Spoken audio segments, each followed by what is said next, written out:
WESN. What's good? It's your boy Just JSTT's most dangerous DJ, 3D technician in the building, and QRC old boy, QRC salute. Listen, the 3-car raffle is on. There's a new date, January 24th, 2026.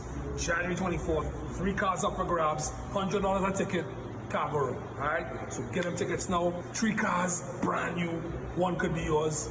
All 3 could be yours. Get the tickets, just yourself, big up QRC, 3-car raffle, January 24th, the new date. So by public demand, the draw date for the 3-car raffle presented on behalf of Queens Royal College is now extended to Saturday, January 24th, 2026. First prize is a luxurious, fully loaded Royal Ride Ford Ranger. New draw date, Saturday, January 24th. Tickets only $100. All tickets already purchased remain valid, and additional tickets at $100 are still available at IslandEtickets.com. Legends Sports Bar, Point Fortin, 6 Lickermont Barnes Road, Mileage Mac, Porter's Green and San Fernando, 5th Street Market, Arlington Avenue, Mepco, Marval, Tony's Hardware, Belmont, Shane's Supermarket, Aruka, Hot Shop, Mukurapa Road, St. James Pharmacy, opposite the Police Barrack, Icebox, Riverside Road, Durham, Davide Discount Hardware, both outlets, Color Shop, Diggle Mountain and St. James, Juma Supermarket, Valencia, MS Food City, Tebe, Mirage Supermarket, Paget Main Road. The deadline for ticket purchase is Monday, 19th January. Get your tickets now. For more info, call the college at 622-1671 or the hotline at 491-1802. Take some time for yourself or spend some time with the family at Sandy Point Village Hotel. Enjoy our various studio and suite apartments, self-contained with their own kitchenettes and Wi-Fi. We also have our famous 100-foot swimming pool and our beachfront restaurant, the Steak and Lobster Grill. And our location in Crown Point puts us near the center of activity from the nylon pool to the local nightlife. Call us and make your reservations at 639-8533, 389-2378, or email us at sandypointvillagehotel@gmail.com. WESN.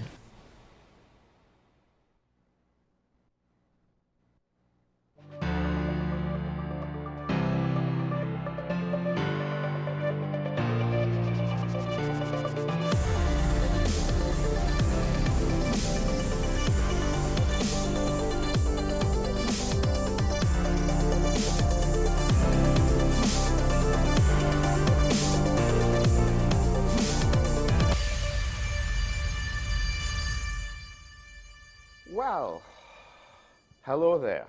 This is Talking about WESN as we are approaching the end of the year. Now it seems as though something happened. We don't know if it's kickstarted the thing that everyone, I guess, whether you like it or not, whether you want to admit it or not, we're all waiting to see what's going to happen because it's in our backyard between the United States and Venezuela. Now there are reports that there's a strike. What is reported as an impromptu radio interview. This is very interesting. One of the things with regards to this holiday season, I guess, is not necessarily accustomed to things popping off during a holiday season, quite like this year, this time.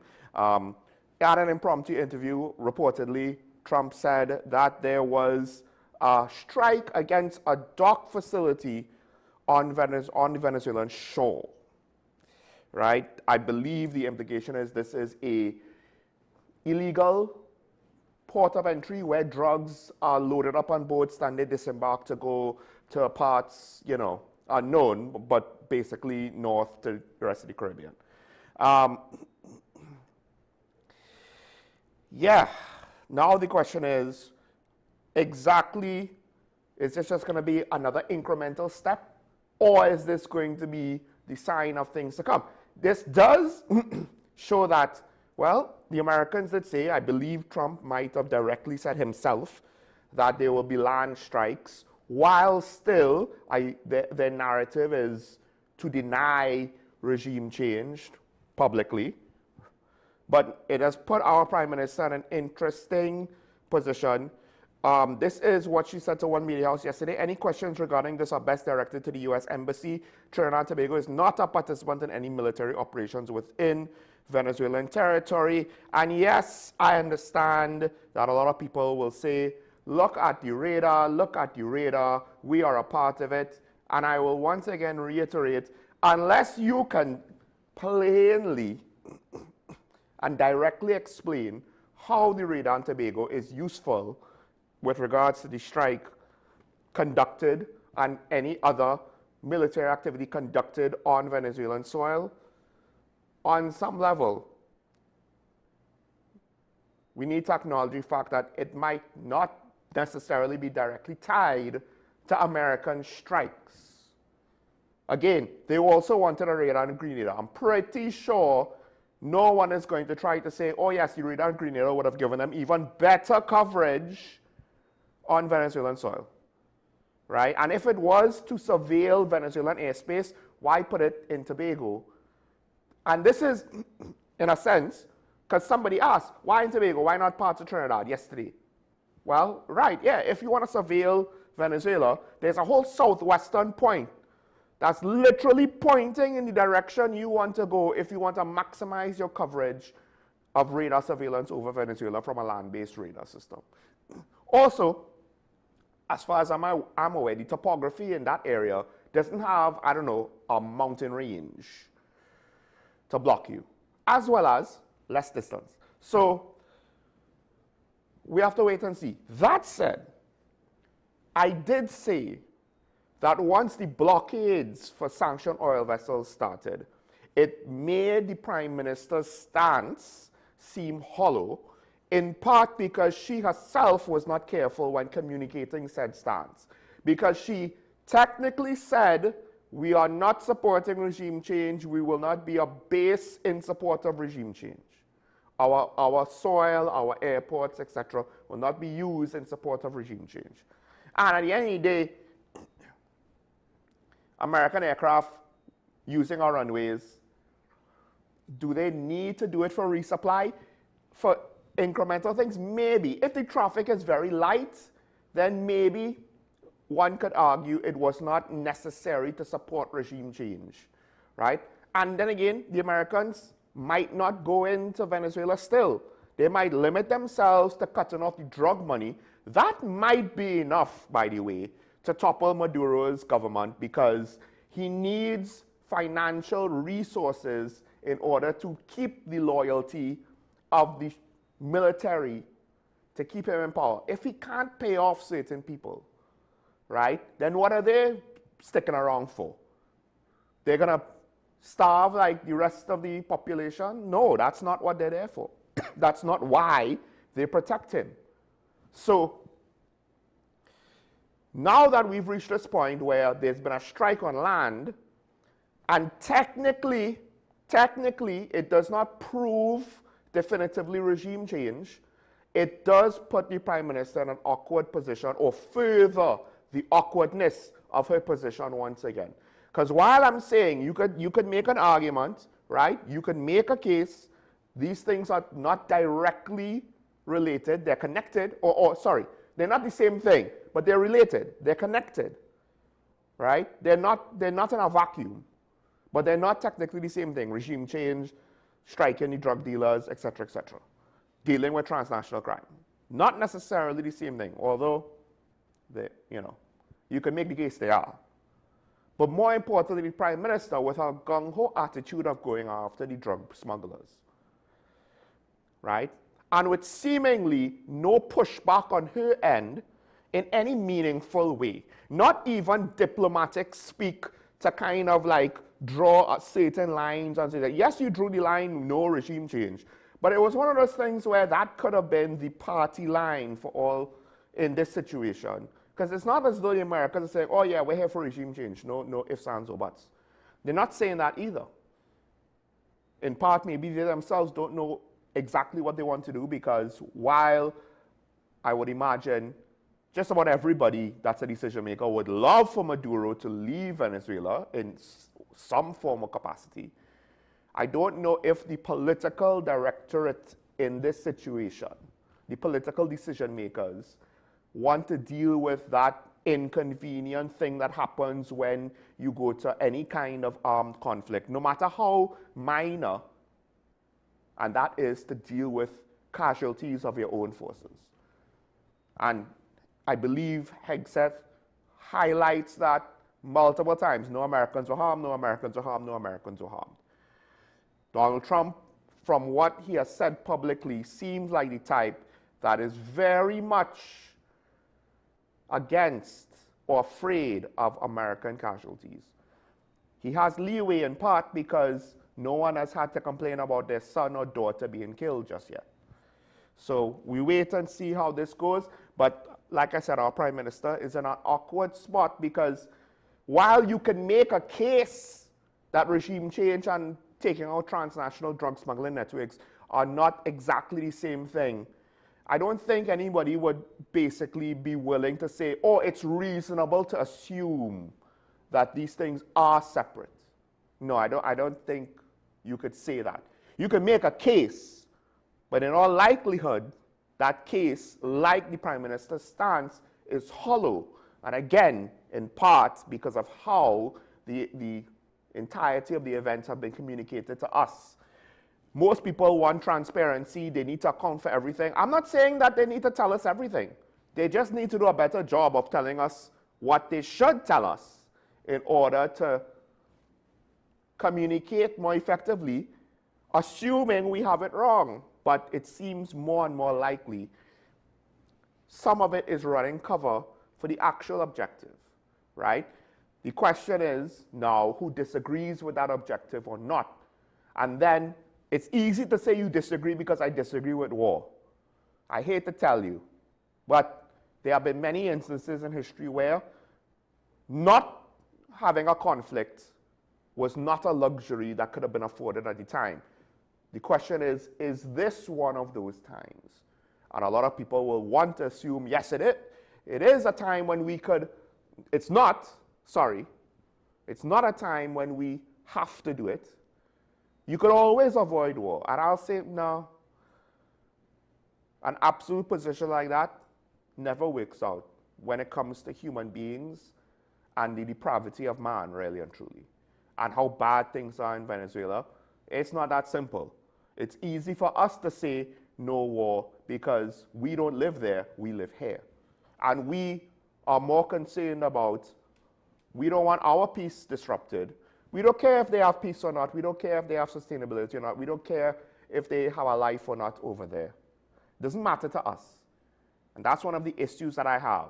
Notice that all of the criticisms of the Americans does not speak to why and how Venezuela is not just fine, but better off without intervention. I'm not saying intervention is guaranteed to work or even the solution. I'm just saying the people who are against it, they could get better arguments. I'm not saying that they can't get better arguments. I'm saying they probably could get better arguments to make their case. But they choose not to. Local advocates like David Abdullah, he's advocated for peace.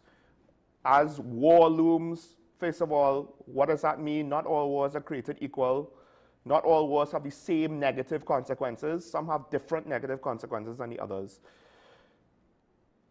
I think one of the things, again, at some point, advocates of peace need to, I don't know, maybe suggest what to do to achieve peace, as opposed to just saying peace. Because one could say, Prime Minister, why is it that your communications seemingly have been so one-dimensional that now we have an issue with the tone of your message for the last few months, and now it seems as though what you said is not necessarily aligned in what reality is going to eventually end up being. And not just to reveal all, but rather why peace is important, how to engage the Americans to try to encourage them not to do whatever it is that we fear that they're going to do. But we don't necessarily get that. I understand it's not always easy to speak about things from the outside looking in, but it is easy to criticize when you have no constructive suggestions to follow up and say, this is how you try to stop it. Even if there's very little chance of it working, at least some alternative is better than no alternative. And maybe Mr. Abdullah gave an alternative. I haven't necessarily heard anything that I could recall to be of significance with regards to alternatives, beyond just saying, well, you know, we need to unite as CARICOM and stand up to Americans. What does that mean? Does it mean an economic trade war, going against our alliances, et cetera, et cetera? And how do you deal with the fallout if you do so? What is the fallout? Have you identified it? Again, I don't know if we could have the convenience of being neutral, playing both sides of each other, and expecting no negative consequences for our behavior. That ship has sailed. That was possible before 2023. It took the world a couple years after COVID to catch up to the new reality, but the new reality is people are taking harder stances on international diplomacy and political positions. So, now, former MP Rodney Charles, he is cautioning the government on supporting of the ongoing deployments.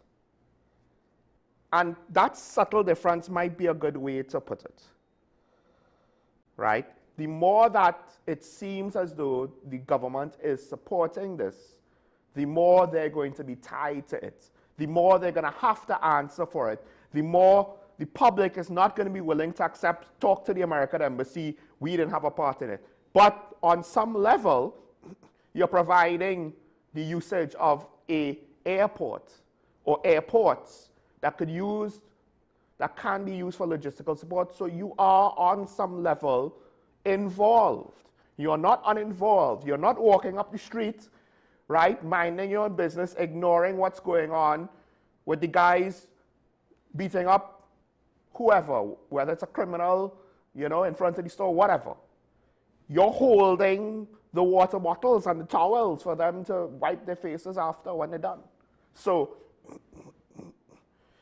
I don't necessarily know, given how politics works in this country, communications works in this country, and strategy, political strategy with regards to governance, long-term decision-making with regards to governance, I don't know if I could have any degree of confidence that this administration or any administration in the past, to be honest, of any combination of any politicians in this country would have been thinking this thing through and made a good decision in the long run for TNT.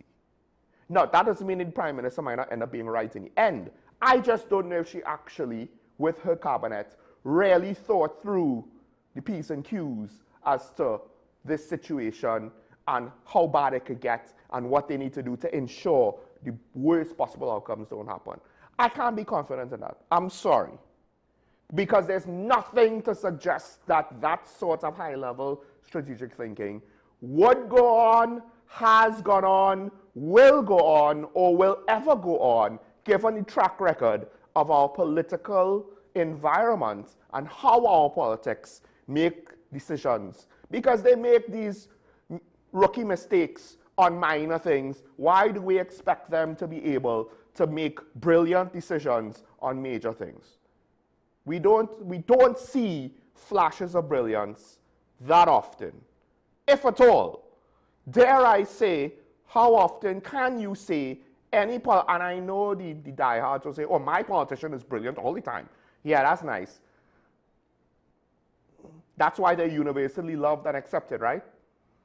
Not just by their critics, but also by the people in the middle who are undecided voters. Your guy, whoever it is, or girl, is universally accepted. They're the mere motley of Trinidad and Tobago, right? Yeah, there is nobody like that in our political landscape, and there's a reason for that. And a fireman was abducted, and all I'll say is, I don't get it. Of all the people you're going to abduct, a fireman. So now the question is to why. And those questions could be very speculative and very bad, but this is one of those things where I remember the joke was from I think it was like 2022 to 2023, or 2023 to 2024. We had one kidnapping in the first year, and then 2 kidnappings in the second year, so kidnappings went up by 100%. Ha ha ha ha ha, funny, funny, funny. Now it seems as though kidnappings are becoming more and more a thing. Oh wait, remember when, I mean, again, I won't take credit for this. This was what I got from discussions with other people. The drug money is drying up. Criminals are still going to be criminals. They're still going to want to make money illegally. They might resort to other crimes. Ta-da! This is assuming there's not more to the story that will make things more complicated. I don't want to go there. All right, I will somewhat wind up this section here with this. Mr. Parat is saying he has to tackle a deficit of $850 million owed to MTS under the former PNM regime. That, without even reading the story, my first thought is, oh wait, EFCL. That whole Ministry of Education thing. Is it EFCL? Is that the acronym? And the point is, the company that was managing the schools and whatnot and doing the renovations and being the go-between for the contracts, and yeah, that company folded under the PNM regime, although it apparently was in trouble from since before. And they replaced it with MTS. MTS took up all their responsibilities, but the issue was not that EFCL wasn't doing its job, but the government wasn't giving it the money to pay off the bills. So now, I guess, we have EFCL 2, which is kind of interesting because it seemed as though the PNM inherited the problem started in the partnership, if my memory serves correct. I could be wrong about that. And now the UNC is inheriting the sequel from the PNM. And this is just one more of those instances of, you know, two sides of the same coin. The more things change, the more things remain the same. Why do we even bother? Because we're not actually getting change if you get down to the basics, the nuts and bolts of it. But stick a pin on the, yeah, we had to find $850 million. Stick a pin on that, right? Because it's easy to say PNM problem, PNM problem, PNM problem, X, but hold on, right? You want to tackle it? That's nice. Then also there's a report of $1 billion in losses from the NGC. And the new chairman, he defended recent cuts, okay, measures necessary to restore fiscal discipline after years of mismanagement under the former administration. That's nice. You know what would be better than telling us this? Showing us how the mismanagement happened.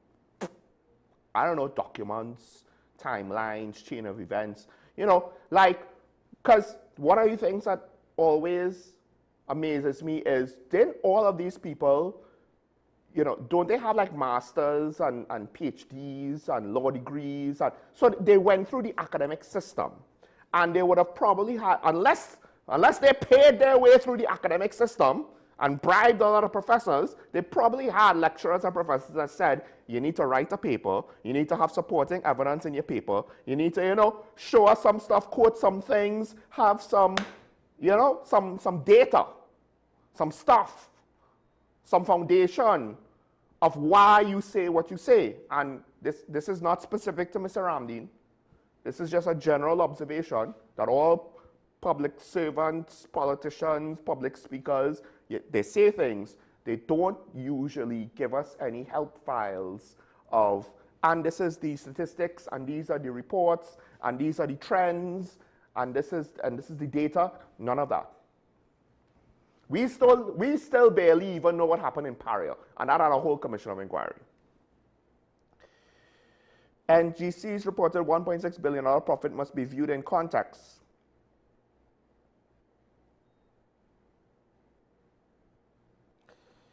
Concealed in the $1.6 billion profit is a $1 billion loss by 3 foreign entities set up under the last administration. Okay?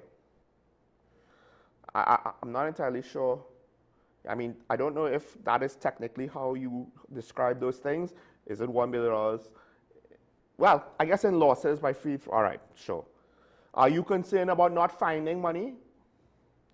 So one of the cuts that the minister had to defend was Pan Trimbago's claims of a withdrawal of sponsorship. And one of the issues with this is, I'm not saying that there's a deeper political meaning behind the withdrawal of sponsorship. But what I am saying is that people will interpret it that way, particularly in the context of making decisions like this without proper explanations to deflect any such conspiracy theory or speculation. And at that point, it doesn't matter if there's any truth behind speculative claims and accusations over the motivations of these decisions. Perception will become reality. So now the question is the energy sector at risk? Former Minister Young is pointing to, hey, look what happened in Nutrien. Let's not forget, I believe it might have been either the current Minister of Energy, Dr. Rudal Munilal, that said, oh, you know, this is fine, we'll have more gas for everybody else. It's like, that's a nice way to spin it, but that's what gerrymandering is saying when you're hiding your losses in your reported profits. I say all that to say this. I wonder what would have happened if the government didn't have an extra addition to the deficit of $3.8 billion. They might have been able to not have such a big deficit, not an extra $3.8 billion, and still figure out a way to pay off MTS. And well, it seems like they could absorb these losses with NGC, but if they couldn't, pay that off too, and still be $2 billion ahead of their current financial position. It's almost like if making a blind political promise before the election has proven to be fiscally not necessarily the wisest decision. Particularly given the fact that it seems as though the UNC made political promises on the campaign trail and potentially blatantly ignored the signs that were apparent to all of those not in the government with regards to the state of the economy. Because on some level, you can interpret their first post-cabinet press briefing in the Red House as, oh my gosh, we were ignorant to the truth and we're shocked by what we found. Meanwhile, economists and analysts for months, maybe years, maybe more, since COVID, were warning about the state of the economy. I myself was speaking about the state of the economy. It was bad even if the PNM managed it well, which they didn't, but why did you expect to have $3.8 billion to pay in back pay to make them promises before you even caught a whiff of the numbers? So now, when Minister Parat says, we'll have to deal with these losses, I am like, with what money? See that question? It's back again. Because first of all, I'm not entirely sure how they're financing the back pay. Remember, they were trying every which way to not pay it all in cash for Christmas. So there is that. There's still that question of, where you got that money? Exactly. Tell me, please. Maybe I missed it because it's Christmas and it's one of those things where everybody's busy, right? So if I missed it, somebody please tell me where they got that money from. But now, you want to deal with $800+ million debt with MTS? Where are you going to get that money? Let's not forget, this is December. The budget was read late September, early October. I can't remember the date. We're not even 6 months in. We didn't even in the mid-year budget review, and the deficit more than doubled. At least with the PNM, they would make it into the 6-month mark or so before they double the deficit. And I get it. It's a challenging time. But it all comes back down to how did you communicate the challenges? How did you manage the public's expectations? How did you explain the situation to the people? Because you could have done all of the things that you've done, all of the tax increases and fine increases and customs and excise increases. And if you showed leadership in the moments when necessary, you won't have people complaining now. And you might not care that most of the complaints are coming from the PNM side of the demographics. But hey, As far as I'm aware, people in South drink rum too. All right, let's take a break. We'll welcome, short week this week, we'll welcome Ashraf to speak about the latest happenings, as well as, of course, get into some, we already have a comment, but I'll hold that on for later, so don't worry. We'll address it later on this show, but we'll be right back after this.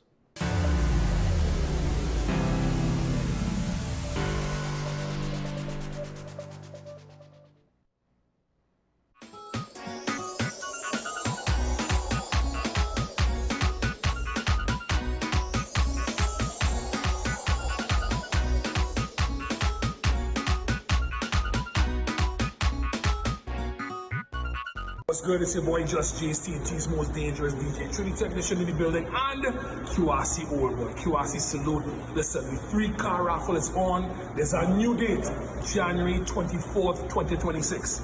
January 24th, 3 cars up for grabs, $100 a ticket, cargo room. All right, so get them tickets now. 3 cars, brand new. 1 could be yours. All 3 could be yours. Get the tickets, just yourself, big up QRC, 3-car raffle, January 24th, new date. So By public demand, the draw date for the 3-car raffle presented on behalf of Queens Royal College is now extended to Saturday, January 24th, 2026.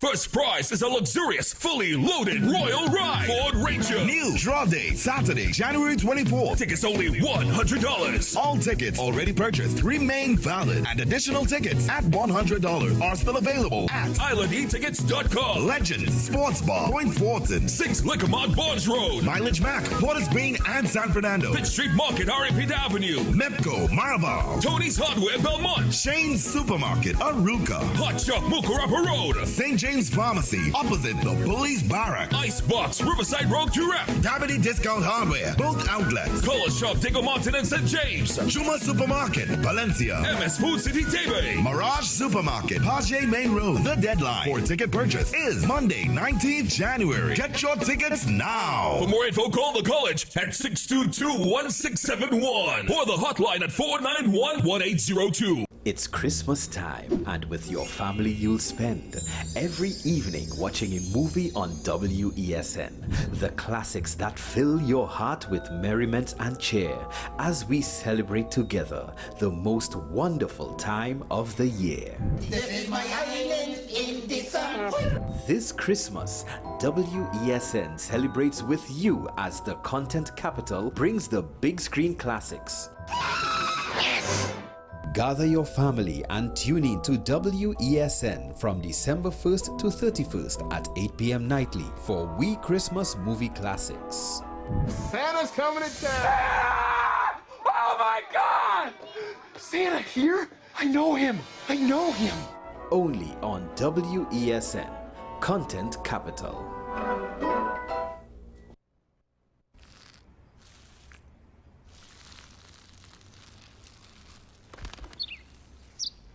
Maybe he landed here totally by coincidence. But if by chance he's admiring your fresh coat of Benjamin Moore soft sky blue, well, that's a pretty high compliment. Coming from an expert.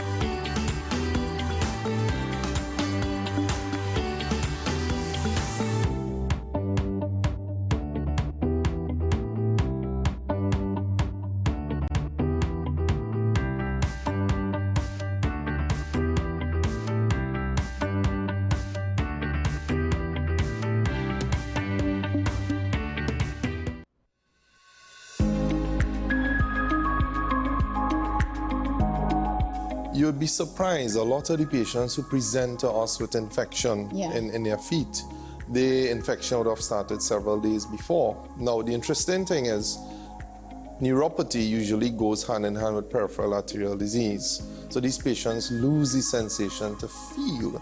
Now, they may have the ability to have crude touch or general sensation, but that fine sensation. For instance, when a needle sticks them, or a thumbtack sticks them, they would lose that sensation. Correct.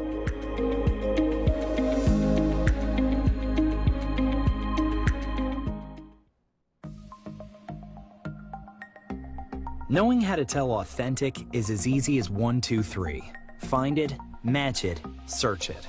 Step 1. Find the style number on the tag. Step 2. Match the style number inside the jersey with the number on the tag. Step 3. Search it. A quick Google search of the style number will verify the jersey is authentic when the search results match the jersey being searched.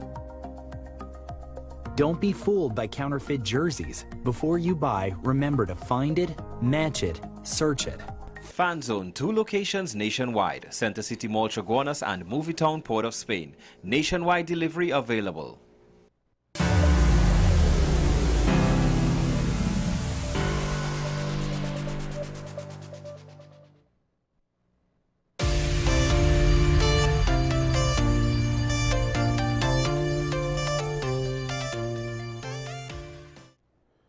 This is Talking Point Show, Michael Small, and we're back live this morning. Of course, you might be watching us later on in the evening, but joining me as we're closing out the year. The year's not over yet. I don't know if this is one of those years where a lot of people might be happy to see it in their rearview mirror, but I find usually when people have those sentiments, the following year basically takes it on as a challenge as to, no. We could get worse. So fingers crossed that is not the case. But to speak about some of the latest things that's been going on with regards to things, but I don't know, potentially maybe they can get worse or not. We have Ashraf Ali joining us once again. Ashraf. Good morning, Sean. It's good that the disaster management expert is here because I think all these extra fines might end up being a disaster. Ouch. Firstly, well, I know we are closing off the year. 2025, is somewhat, how you should say, it has its ups and downs, still in a state of emergency. Don't forget, we're still in a state of emergency. I know, right? This is one of those weird things. Are we? Well, really, at this point? Administratively, we are still in it, right? The legislation is still there. It should end sometime early next year, all right? But all in all, there's a lot of positives that can be taken away from 2025. Well, but individually. For me, individually. We're not going to discuss year review. But what I'm saying is that when we look at what is taking place, there's never a dull day in Trinidad. I know this year, this is one of those weird times where there's never a dull, because we got up over Christmas and all of a sudden we see double fines. Years past, there have been times when, things have dipped somehow, because when you came on Talking Point in your current capacity, and it basically started around the beginning of the year, right? We were open to talking about a whole host of subject matters. National security and regional security has just been an ongoing thing. Yes, right. 2 states of emergencies. Yes. So, and I guess now we had a situation where one of the things we talked about was the demerit points. That was coupled with fines, and that was one of the issues that a lot of the callers had. You're giving me demerit points, which is potentially already going to be a burden on me, right? Then you're also hitting me with a big fine on top of that. And the whole point of making the road safer, meanwhile, you're hitting me these things, the people who were complaining to us was not people who were speeding or who were drunk driving. It's people who was like, well, I tried to park here, or I did a turn that I didn't know was an illegal turn, which to me is like the worst thing. If the public doesn't know what is legal and illegal on the road, maybe it behooves the administration, public, local government, whatever. Hey, can we improve the signage? Can we improve? That's just me. But now we are back to having increased traffic fines. Now, how could I say this and try not to offend too much? Because with regards to certain things like traffic, everybody knows what a traffic light means, right? But there are like unique situations where if you're not from that area, you might not know exactly how to drive in that situation. So in reality, let us be cognizant of the fact that traffic management, traffic violations, the way we drive on the roads of Trinidad and Tobago has been classified in the context of being lawless, not by our Prime Minister, this our current Prime Minister, by previous Prime Ministers. Yeah, we'll get to that later. Good. The police has complained about the level of lawlessness. The public continues to complain about the level of lawlessness exhibited in several aspects of our daily lives. Traffic, I am saying, users of the road, right, pedestrian and all road users, face the same challenges on a regular basis. One of the things I was not in support of was the manner in which the previous administration and the law enforcement personnel exercise the new ticketing system with respect to the demerit points. Right. This is what's going on for the past couple of years previous. Because of the, remember I continue to see, when it comes to traffic management, there's too much discretion that that law enforcement has to exercise. There needs to be reduction in the level of discretion for law enforcement personnel when it comes to certain offenses under the traffic rules.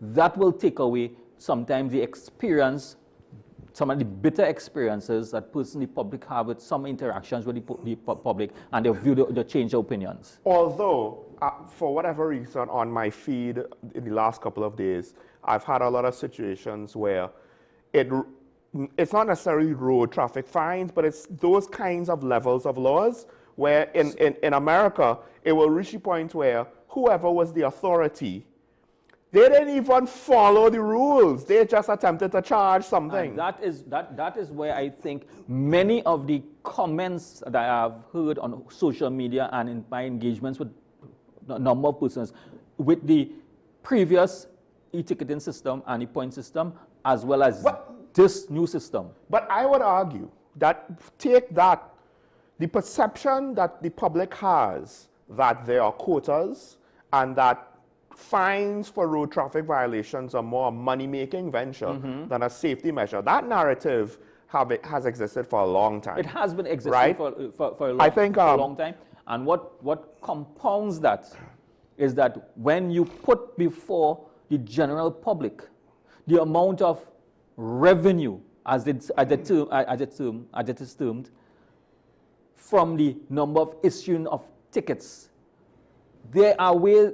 It doesn't put a nice taste in your mouth when you look at the number of tickets issued and the amount of revenue generated.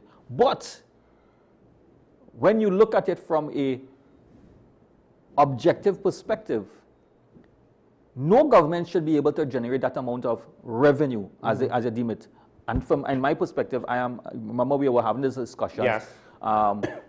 And together with our colleagues, our other colleagues, the issue, my perspective, is that the tickets is not revenue, right? However, the perception of how it is approached and the reality of the public is that they feel victimized in that context. Because let's go, the oldest example I have in my memory, a family member when I was very young, before I was a driver, right? This family member, one, never got a speeding ticket otherwise. Yeah.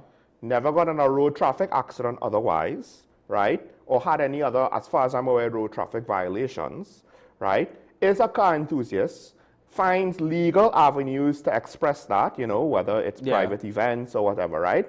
Was driving around Savannah, this is a long time ago, right?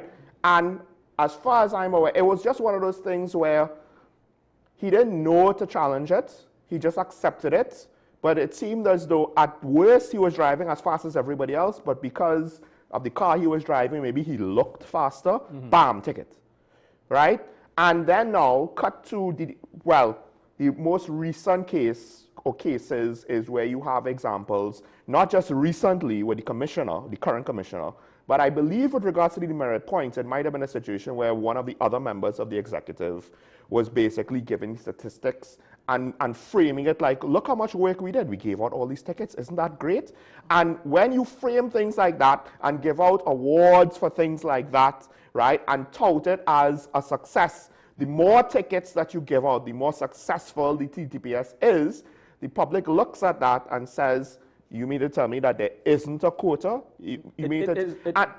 And that perception is what, that reality, because that's the reality, that's the figures, drives the current perception of the general public because they feel victimized. Now here's the thing. I think this is not too dissimilar to the calls for the death penalty, bring back the death penalty. And there's two arguments against that, right? One is, first of all, it never left. The second one is, you have to catch the murderers for the death penalty to matter, right? And you also then have to convict it for it to actually be applied.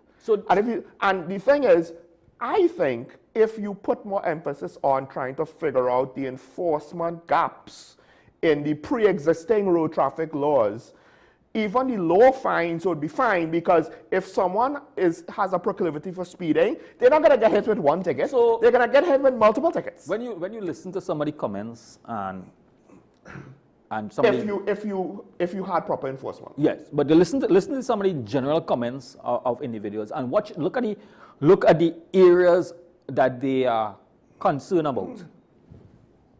What about if I am driving, and these are scenarios they put in, and real scenarios that actually happen. I'm driving, and my bulb should blow. Yeah, now for now, yeah. Right. That could happen. And I receive a ticket with that. That is a real scenario, because it is not unlikely to happen, because the electrical device that you're using, there's a warranty on it. Basically, when it fails suddenly. It fails. The driver of that vehicle would not have known. That is one. Two, you may be going down the road, somebody, some debris on the road raises, it hits your windscreen, you get a crack in your windscreen. Yes. That happens. It's an unfortunate situation, it happens. Your wiper may just conk out, stop working on you. Your horn may stop working on you. You may leave home with your horn working, and all of those. It might be the dry season, so you're not using your wipers. And you're not paying attention to it. Yeah. No. These areas are what the general public normally are speaking about. I am not hearing anything about speeding, because we accept that persons drive reckless when they're speeding. So nobody's talking about speeding. But I think, but part of it is, again, if it is for road safety, right? Like, I understand that all of these things matter for road safety, because then there's also the situation where, and I know someone that is basically in this position, you can't always have tires up to scratch. Now, some people drive recklessly with bad tires, and some people know, I have bad tires, so I'm going to drive extra carefully. Let me just give you a personal experience. Earlier this year, I went and got my vehicle inspected. I went to the authorized dealer, and when they checked my treads on my tire, watching my tires, saying to myself that, hey, it looks good. When they did the tread test, because there's a certain amount of depth they tread between certain amount of tires, they told me that the tires already passed the tread limit, the acceptable tread limit. Yes. But if you watch my tires, Sean, and I'm driving a van. Yeah. The tires looking good. Yeah. Sean, and you're not experiencing failures in grip or anything. Sean, my tires look. Listen, I have a friend. And here's the catch. Okay. In order for me to continue or get my vehicle inspected, you needed to. I had to replace replace two of them. Okay. I made a personal choice to do all four. I did all four one time. I am not asking anybody to do that because I do not know their financial situation. I made a decision because at the end, it may benefit me in the long run because I may be going around the road with my family, my vehicle. Something might happen with my vehicle. Well, also, and I'm looking at it from that perspective. If they're technically in the red now, then it's only a matter of time before they fail. Good. Right? And you don't want to be playing guessing games unnecessarily. So I even was advised, and I was given some technical advice that yes, you may not have to change it, the other two, in the next 6 months, but it is advisable to do so.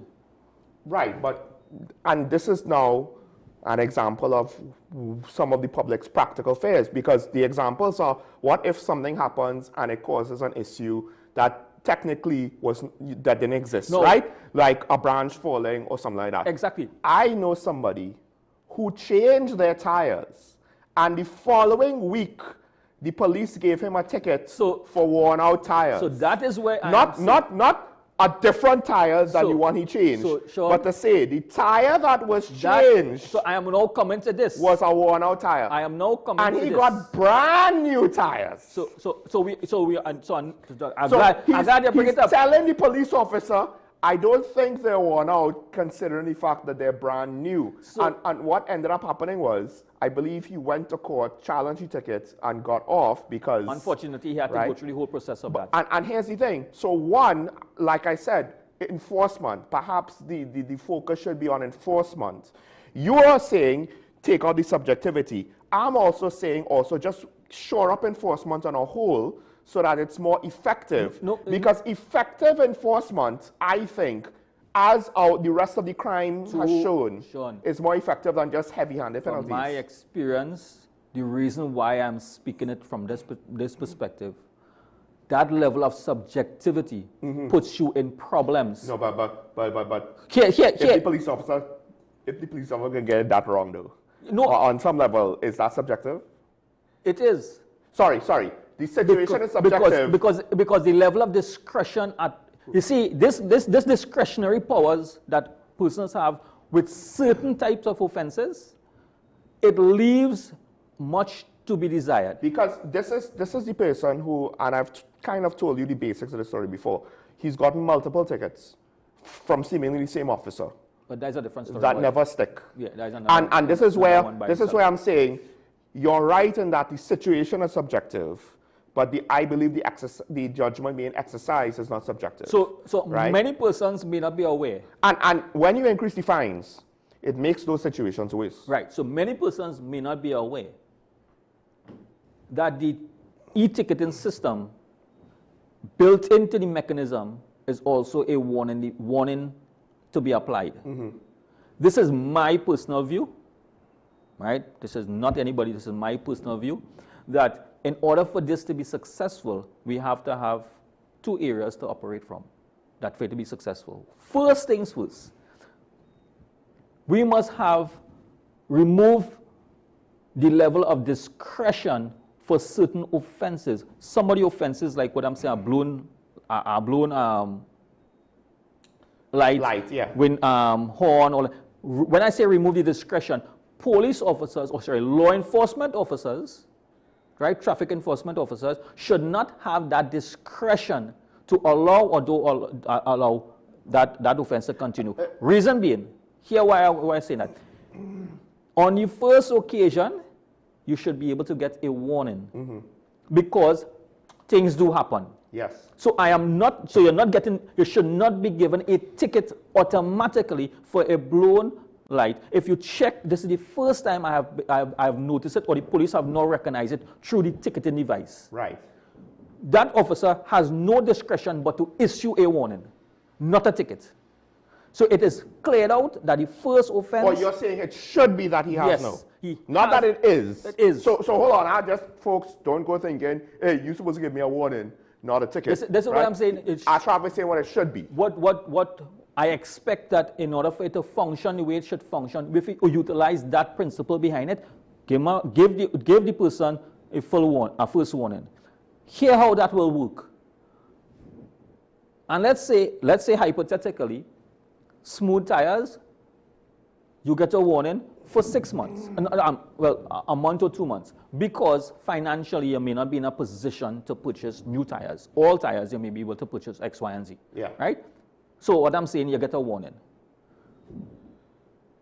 2 or 3 days afterwards, you will pulled on by another law enforcement personnel. It may not be a police, it may be one of the other enforcement, traffic licensing. They also have access to the information because when they pull up your information, they see what happens. If they saw that on the last 2 days or last week, you were given a warning for smooth tires. Yeah. I don't expect that they should be given a ticket because in 2 years' time or 1 week time, it is highly unreasonable to tell an individual to purchase a tire. This is just my view right now. Unless you know that the guy is a millionaire. Right? It is kind of hard to say, yeah, you should have been able to afford 4 new tires in 2 days. But on the second occasion, I am saying that individual may get on a second warning. Now, you, the driver, has to heed those 2 warnings.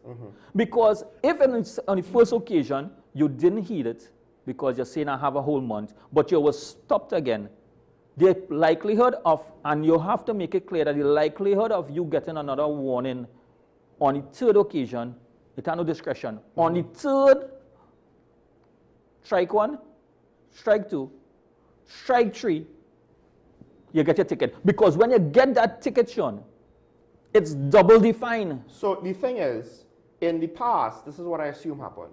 Everything was done by paper. And warnings, officers were less willing to use discretion in situations like that because I am sure there are worthless trainees who were driving around for months with whatever issue and say, well, officer, it just happened. Officer, it just happened, right? So at some point, institutionally, they're like, we're not going to believe that, right? We're gonna throw the book at you. But now technology allows so it takes away the allegations that the officers are unfair, right? That the allegations the officers are unfair, they want to attack me. The records itself will speak. But because I would have stopped Sean, right, on this day and give him a warning for what the offense he was getting on. But the thing is, what is the goal for these fines, right? Is it for road safety issues and road fatalities? And also the bigger picture is changing the driving habits of road users. Because I think the 2 most important things to tackle with that is drunk driving and speeding. And here's the thing, and Arrival, now I disagree with Arrival Live with regard to the demerit points because again, it seemed as though the non-reckless driving side of it was way too much of a burden and had nothing to do with helping people, avoid road fatalities. But they make the point that they make basically a point that I do agree with in this situation, where they basically say, hold on. This is not going to solve road fatalities, just increasing the fines. And they point to things like, look, police officers need breathalyzer units, speed guns, and at least at one point, according to then Superintendent Alexander on another network when he was a TV personality and not necessarily while he was in the capacity of Minister of Homeland Security, it's an e-ticketing platform. So there's no more paper books. So they need to have the electronic devices available to issue the tickets because I have seen at least on one direct occasion of an officer allow someone to run a red light in front of them. The person was halfway across the red light and stopped, looked at the police, who was right there, and was like, what do I do? And then just roared through, and the police was just there. And the police is like the first car liner, front seat to this guy overtaking me to break the red light because it's my fault for stopping for a red light. You know what would have been better in that situation as you bring it there? If the police officer at that point in time stopped him and put on his siren and went through the light and stopped that individual just across and have a conversation or give him a warning. Yes.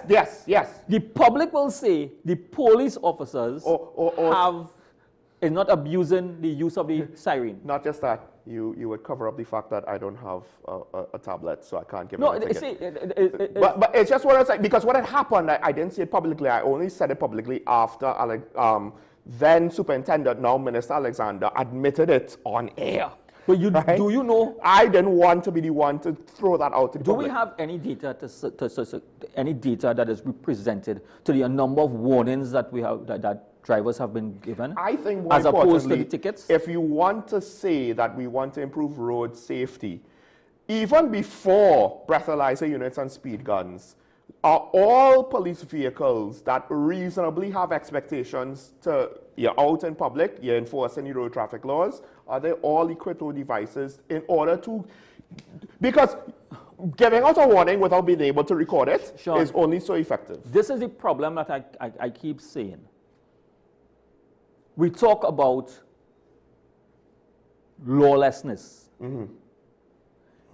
If you give every single police officer a ticketing device. That's why I said not every, but reasonably. I'm just bringing this this context. If you give every police officer, let me bring it more reasonable. A larger percentage, 75% of the police population, a ticketing device because they're on the streets. Good? To issue tickets. My thing about it is this a policing component? Policing is not, when you understand the principles of policing, the principles of policing is not to be punitive, is not to give persons fine or punish individuals. No. The objective of policing is to change the attitudes of the citizen to abide by the laws. What your objective here is to get more law-abiding citizens, where police officers would not be the primary enforcers. You on your own agenda should. What I'm saying, that is the primary objective. You on your own for yourself. But what we have is we have the attitude towards, I must be told what to do. We're still in a slave mentality. I hate to say it, but especially now in 2025, that seems to be the mentality across the board. Exactly. So right? Not just in TNT. Good. So when we talk about the ticketing system, and we talk about law enforcement of the laws of Trinidad and Tobago, if you have to keep enforcing laws and all the laws, then according to the Prime Minister, and I will take her quote, we are really a lawless society. Well, hold on. First of all, that's technically not the quote. We'll get to the quote in a few minutes. I didn't want to use that one. Okay, but right? I mean, now there is situations like, say, Japan, where culturally they obey the rules. But the flip side is that is engendered in a lot of different choices they make. Like take schools, for example, right? We have staff to clean schools. In Japan, they don't have staff to clean schools. It is part of the responsibility of the students to clean schools. Exactly. Right? It's rostered in the class. You clean the classroom. But you know, you might clean the hallways. But you listen to persons saying why we cannot adopt things like Japan, with Japan doing. Look what happened in Japan. Look what happened in Singapore. Are you comfortable with the rules and laws of in Singapore? Because the thing is, like take Korea, for example, being overworked and stressed out because of the cultural expectations is somewhat of a norm. Same thing in Japan. Exactly. Right? Now, they do things that seem weird to us to compensate for these things. So apparently there's a position. If you're an old employee, you have less responsibility to do and still get a salary. The idea is it encourages young employees to work hard because they want to get such a tenured position, right? But again, that takes a big cultural shift in your approach to things and how you balance your books, manage your business, manage your society. And I get it. It happens in Japan, but to get there, right? On some level, they, however, had their periods of harsh enforcement of rules and laws. And right? It worked. They had their periods of it, right? Like, one could say, oh, medieval Japan. You could have gotten your head cut off real quick for certain things. Now the question is, with regards to this, because in Western society, if you think you can get away with it, a lot of times you do it, right? And usually, for everyday citizens like you and me, it might be something really minor. Right? So like, oh my gosh, I overshot my destination by a house. I'll reverse one house now. We're not reversing the whole street. No. We're just reversing one back to the house we just passed, right? The main issue, or the main takeaway from this doubling the point system, it can be only as effective as the level of enforcement behind it. And that's what I'm saying. I'm not saying that every officer should at all times have a tablet and be giving out tickets. True. But what I am saying is, obviously, patrols, highway patrols, you all are doing the do. Random officer who is in commute though, especially if he's in a marked police car, cannot just watch a road traffic violation in front of him and allow it to happen. Without even having to come. So by stopping that driver, you have brought to attention and acknowledge that you did it wrong. But they should, one, have a device so that the warning could be recorded, and two, to some extent, perhaps make it a policy. And this would be because, one, this is not your primary function, so your judgment is not as sharp as someone who does highway patrol every day. Two, you might not necessarily have time to do all the follow-up and to go through all of the necessary steps to ensure that this is an enforced decision. So if you're an administrative person in a police car, if you're somebody just in transition in a police car, you see something happen, you record the warning, you pull them over, you give them warning. But as a policy, not something that should be made public, but I guess I'm throwing out the idea out there. It's like, yeah, that's not your primary function. The first thing you shouldn't be looking to give out tickets for the first thing. Unless it's so egregious that we have no choice. Yes. Right? That way, because one of the biggest things is not the penalty. It goes back to the murder detection rate. It is just catching people in the act so they know that, A, as a society, we get it into our heads, getting away scot-free is not that easy. It's not that easy. Right? Yeah. And now all of a sudden, do you want to roll the dice on if you will have to face severe consequences or if you get a light, because in America, that's one of the things. You get a warning and you breathe a sigh of relief because the point is they picked you up. You don't know if you're gonna get the ticket or you're gonna get the warning. Exactly.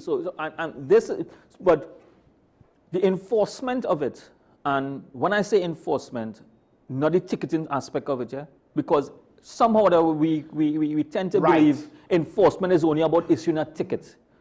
There are a number of persons out there who would not say that a police officer, a law enforcement officer, because not police officers alone deal with traffic management, have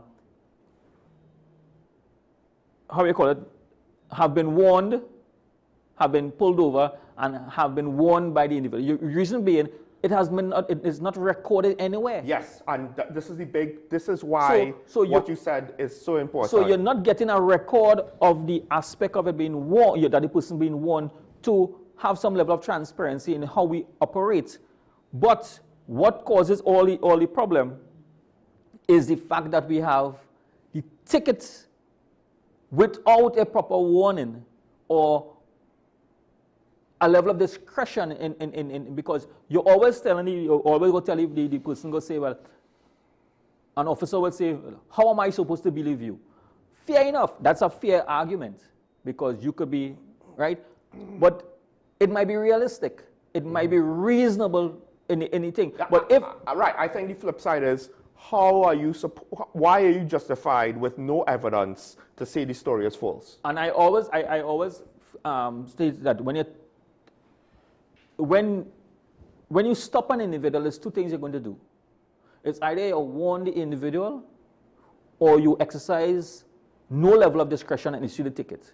You see the in-between of the conversation and chastising the individual and all of that and telling them or what they should do and what they shouldn't do and all the offenses and then turn around and give them a ticket, that is unprofessional. Right. If you are going to issue a ticket, inform them about the offense you committed. If they give you a reasonable excuse and you don't want to use because there's nothing in law state that you have to accept that excuse and you want to issue the ticket, go right ahead and do not allow that individual to be kept for unreasonable amount of time. They committed the offense, they will have to pay the consequence. The conversation about bantering, about why I do this and why I do that, you should do this and should I do all of that, all that explanation is a warning. Why after giving a person all that warning, would you now go and give your ticket? The device is designed to give a warning. I give you a warning on that occasion. On the next occasion, I don't have to, I watch that you got a warning by some other officer. It may not be me. Now, for the end of the time, I'll just wrap this up. 2 things, or 3 things. One of my concerns is this might cause the courts to be clogged with people contesting tickets, because now it's like, I can't, it's very funny. Half of the fine, okay, maybe it's, I could afford it, I'll just suck it up. Actual fine, double the fine, it's like, hold on, I can't afford this, I have to contest it. And this will cause a large number of individuals, I agree, contesting those, because those fines are not small fines. Yeah. Because if you cannot show, and the public doesn't have confidence, which they don't really have confidence that law enforcement can exercise good judgment in issuing of tickets and managing the traffic offenses, because we have seen abuse.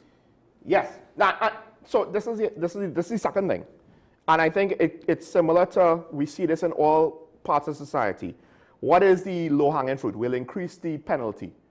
But the issue usually, is it really that the penalties are too light, or the enforcement side of it? And this is with regards to school violence. Yes. Right? Because, and then now, at times, look at what school violence, look at that example. We'll increase the penalty. But then now, when you have on the books after 6 suspensions, you're expelled. No one is expelled, right? Because for whatever reason, informally, the system acknowledges, hey, this harsh penalty is not actually working. So we're not going to actually use it. What is the point? So yes, obviously speaking, if a man gets 6 speeding tickets with these new fines, it will be a heavy penalty. But there will be a subset of people, for whatever reason, who that's not going to change their behavior, right? Especially if they probably don't get caught all the times that they're speeding. So with that said, though, there's another thing that I wanted to get to. First of all, did you know that public trust and confidence in the police apparently is on the rise? Very good. What is it? It increased by 8%. No, this is according to the police service. Well, no, sorry. That was the last survey done, right? But Susan Martin is saying, based on feedback, sorry, I thought it was a survey. Based on feedback from people she met throughout the country during Christmas, I believe, the Christmas caravan, the expression of gratitude, they're saying that trust and confidence is up. Well, and also reporting the reason why is crime is down. Not just murders. Right. So she may be right, because she has been interacting with the general public, and the feedback is there. Now, it's whether we agree or disagree with the context, that's a different conversation. But anything in a positive direction is good. No, I mean, to some extent, is kidnappings down? It is higher than it was a couple of years ago.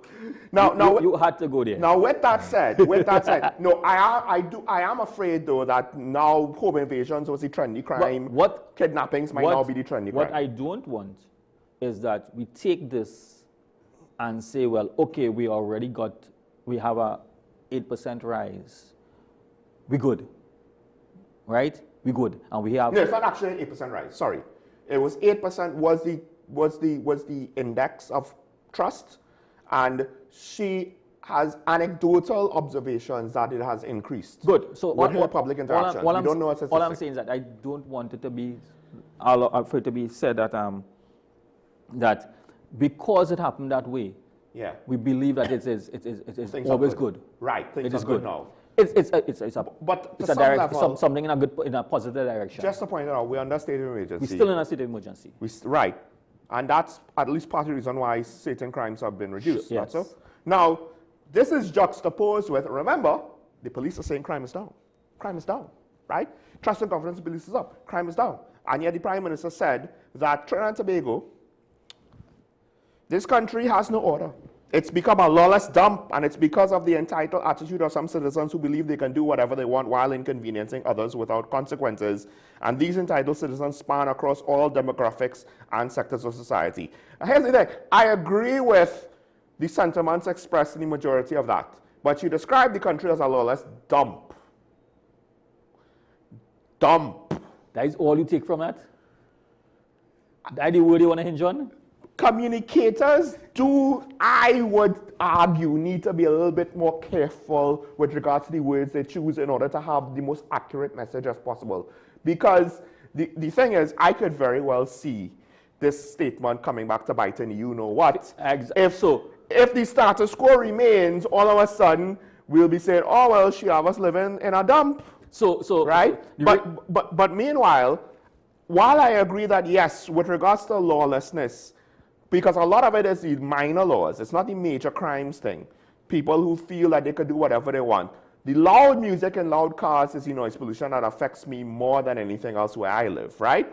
Doesn't happen often, but when it happens, it's like, dude, this is not even like a party area. This is not like Woodbrook, where there are still residents, but you know, all right, fine. Yeah. This is pure silence. So when you look, if you want, not pure silence. If you want to probably, I mean, dissect those the term lawless dump, it doesn't sound. The last N doesn't sound too good, but the fact is it's a lawless, right? No, we have spoken about when you're using, how you use communication and how what persons would hinge on. And why I say that is where I take away from it, because it highlights that where some persons take the word out of that, take the word and say, well, this is what they're focusing on. So I agree.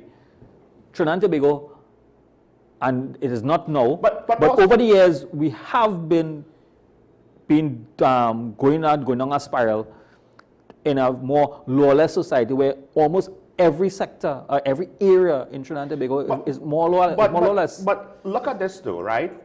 This is what I've seen. It is very enticing to say the situation is bad. I will use the worst descriptor I could think of to describe it. Sure. And that is not always the best thing to do. Because when you have, say you have, liberal politicians tend to be more, at least in other countries, they want more regulations, more taxes, right?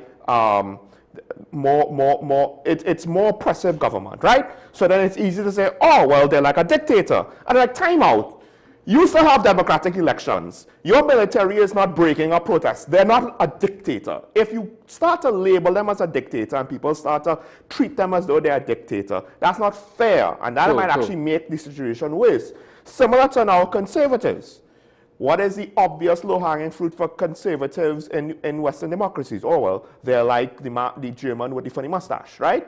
Yeah. But not all of them are like the German with the funny mustache. But when you label them that, all of a sudden, people look at them a certain way, treat them a certain way, and it escalates the tension and the combativeness. So when you want to go all the way to Trinidad is a dump, it's like, hold on. If you want to say Trinidad is not in a good place, that's fine, but you're basically saying we've hit rock bottom. If we get any worse, then what does that say? Because now you have to account for us being less than a dump. And how is that possible? And by saying it's a dump now, you're continuing this combative approach with, oh, well, we're a dump. And they're to blame for the dump. And we're not to blame for the dump. And people, it will entice people with a level of passion and emotion in a situation where now all of a sudden you're thinking as though you're fighting for the survival of your nation, and that's where things get escalate and you see political violence. And we've already seen two. Was it this year? When was the American elections? Last year or this year? Last year. Last year, right. One last year, one this year, of extreme political violence just in the United States, which is not that far from us. And many other countries too. Right? Many other countries too, but I think, you know, because we always want to assume, oh, that can't happen. That will never happen. Well, look, it's not supposed to happen there. If it could happen there, it can't happen here. Why can't it happen here? And while dump might seem like a bit more benign than the German with the funny mustache or the word dictator.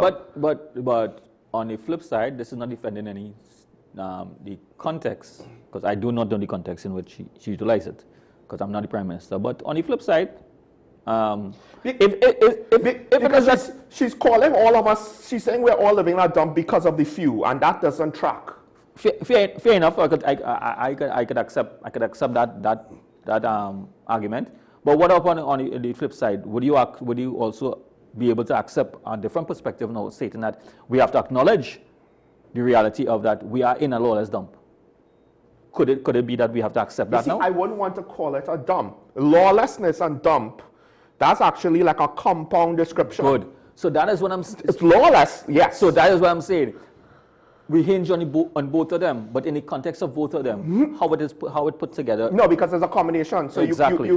But it's a combination of technically two separate things. You could be in an orderly dump, and you could be in a lawless, beautiful place. Sean, right?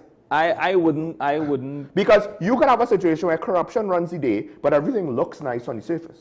For me personally, I am not too worried about the terminology in the full context of it. I am just simply looking at it from the context of the fact that we in a lawless, we really in a state where we have a lot of lawlessness. Not to the extent I believe that we are completely lawless, but we are in a bad place. When you use, it doesn't seem like an extreme word, but there's nothing under dump, right? True. Ideologically, it is extreme. So we're extreme. That speaks to the mindset. And we've already had situations where the Prime Minister is indexing on solutions that can get somewhat extreme, philosophically speaking. Why? We have a crime problem, empty the matic. Ouch. Right? We have a transnational drug problem, kill them all. These are her words, right? But you see, on some level, these words didn't start with her. They started with citizens crying for, we want the death penalty because we want to see murderers hanged. Yes. Not we want to see murderers, accurately identified, charged, prosecuted, convicted, and then, life in prison, whatever. But not that we want to see justice, we want to see consequence. We want to see retribution. We want to see fire and brimstone and ash. So the Prime Minister comes and says, you want fire and brimstone and ash? I'll give you fire and brimstone and ash. I'll call for all the fire and brimstone and ash. And the thing is, though, by now, taking the conversation there in a very subtle way, right? It might be very unintentional. In fact, I would assume it's unintentional, right?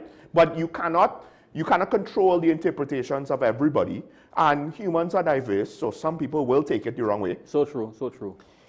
You are feeding, you're causing a feedback loop now. Where, oh gosh, there's a dump, so now we will accept extreme solutions. We come back to the whole situation that when I keep harping on the issue of crisis management and crisis communication, when you keep communicating in the way that you communicate, you could aggravate the crisis that we're already in. Because look at the road traffic fines. What do? Well, we want harsher penalties, not improvement in enforcement, right? We're not talking about, with regards to schools, we kind of hem and haw with regards to the solutions, right? And put the police in schools, they'll sort it out. But ironically, when they don't work, we don't know what to do. So what are we going to double down? What is the harsher penalties for school children and school violence now when they're going to fight in front of the police officers who are like, I don't want to engage in a fist fight with students and I have a sidearm on me. Well, we'll have to see what will happen as school open too. And then this is another example, I think, of a communication faux pas, even though I agree technically with the practicality of the sentiment. This is the Prime Minister speaking on the PNM. They seem to have no great ambitions for their supporters and citizens. I was shocked when the first thing their leader spoke of in the budget was the price of rum. Is that what she believes is important to PNM supporters and citizens instead of healthcare, education, security, and sustainable jobs? And I understand that. Look, rum is a luxury. Alcohol is a luxury, right? So any sort of customs, excise, tax, whatever on that, it's not supposed to be the end of the world because it's not as though you can't live without it. You can live without it. But I do think, however, she should have been careful phrasing it that way. Because while I do think that alcohol is not something that we should be entitled to, and it's not something, we all have a right, and it's a must that we get drunk on the weekend. Yes. We shouldn't think that way. However, the public is not necessarily going to view it the way that I view it or the Prime Minister views it. and they're going to potentially feel attacked by it. Yeah. And if we're in a difficult, one of the things with crisis management, I am sure, is you do not want to get the people you are trying to save, especially if you're trying to save them from themselves, to panic and do things contrary to what you need them to do, right? And I guess in this case now, and here's the other thing with regards to extreme solutions, right? Because we had this conversation on it. I don't want to get into all the nitty-gritty, but to me, it seems as though all these extra fines and taxes and what have you is trying to get an extreme solution out of the financial deficit that we're in, and not necessarily trying to do anything with regards to the stuff that they're supposedly trying to address. And in the case of the price of rum, her implication is what she believes important to B&M supporters and citizens, instead of healthcare, education, security, and sustainable jobs, alcohol. And that is an indirect admission of, well, we got to get money from somewhere to finance these things, because we're prioritizing this over that. Well, right? Well, it doesn't seem a logical perspective in how you're bringing it across, right? Because those are some of the inferences that you're putting through. But there is, when it comes to the traffic, doubling the traffic fines, let's hypothetically say that the driving public, or vast majority of the driving public, starts to obey the road traffic laws. Indirectly, the possible generation of income or revenue, and it's going to fall, right? Mm-hmm. So then. Yes, if the behavior changes, yes. So the possible or the argument put forward that this is generating of revenue. I am saying if there's a cultural change in the mindset of the individuals, then you have lost a revenue stream. But I would argue that what's being done is not really going to be effective to change culture, or we haven't seen measures to go alongside it to change culture. Right. So it doesn't mean that increasing fines alone. So that is why I said the level of enforcement by the law enforcement personnel and the manner in which they exercise that enforcement can have or should have an impact in how the driving culture. And if that is that persons want, if this is the argument that I would put forward, if you're saying that this is the government want to generate revenue, and they want to take it out of my pocket, well, I am saying to myself, and I'm just using a very simple term, don't take it literally. If it is that a bulb costs $150, and I had to spend, and I'm hoping I get a warning for the $150 and don't get a ticket, right? Right. It doesn't happen, so I wouldn't use the bulb because that's a dangerous one. Tires. Obviously, I will be physically seeing my tires going down over a period of time. If I know I have to spend out $200 to buy a $200 or $300, or in the next 6 months I may have to invest in a tire, I'd rather save a little money to buy that tire than pay a fine for $1,000 or $2,000, because with the $1,000 or $2,000, I would get my tires. We have to think about it this way, right? You want to go on the priority bus route without a priority bus route pass? Unauthorized use of the priority bus route pass, $4,000. Which one you want, 4,000 or take some traffic? I think I'll go take the traffic. Well, I mean, the fringe cases like that, right? One could argue pending, you could even put in other penalties, not just a fine for the priority bus route. But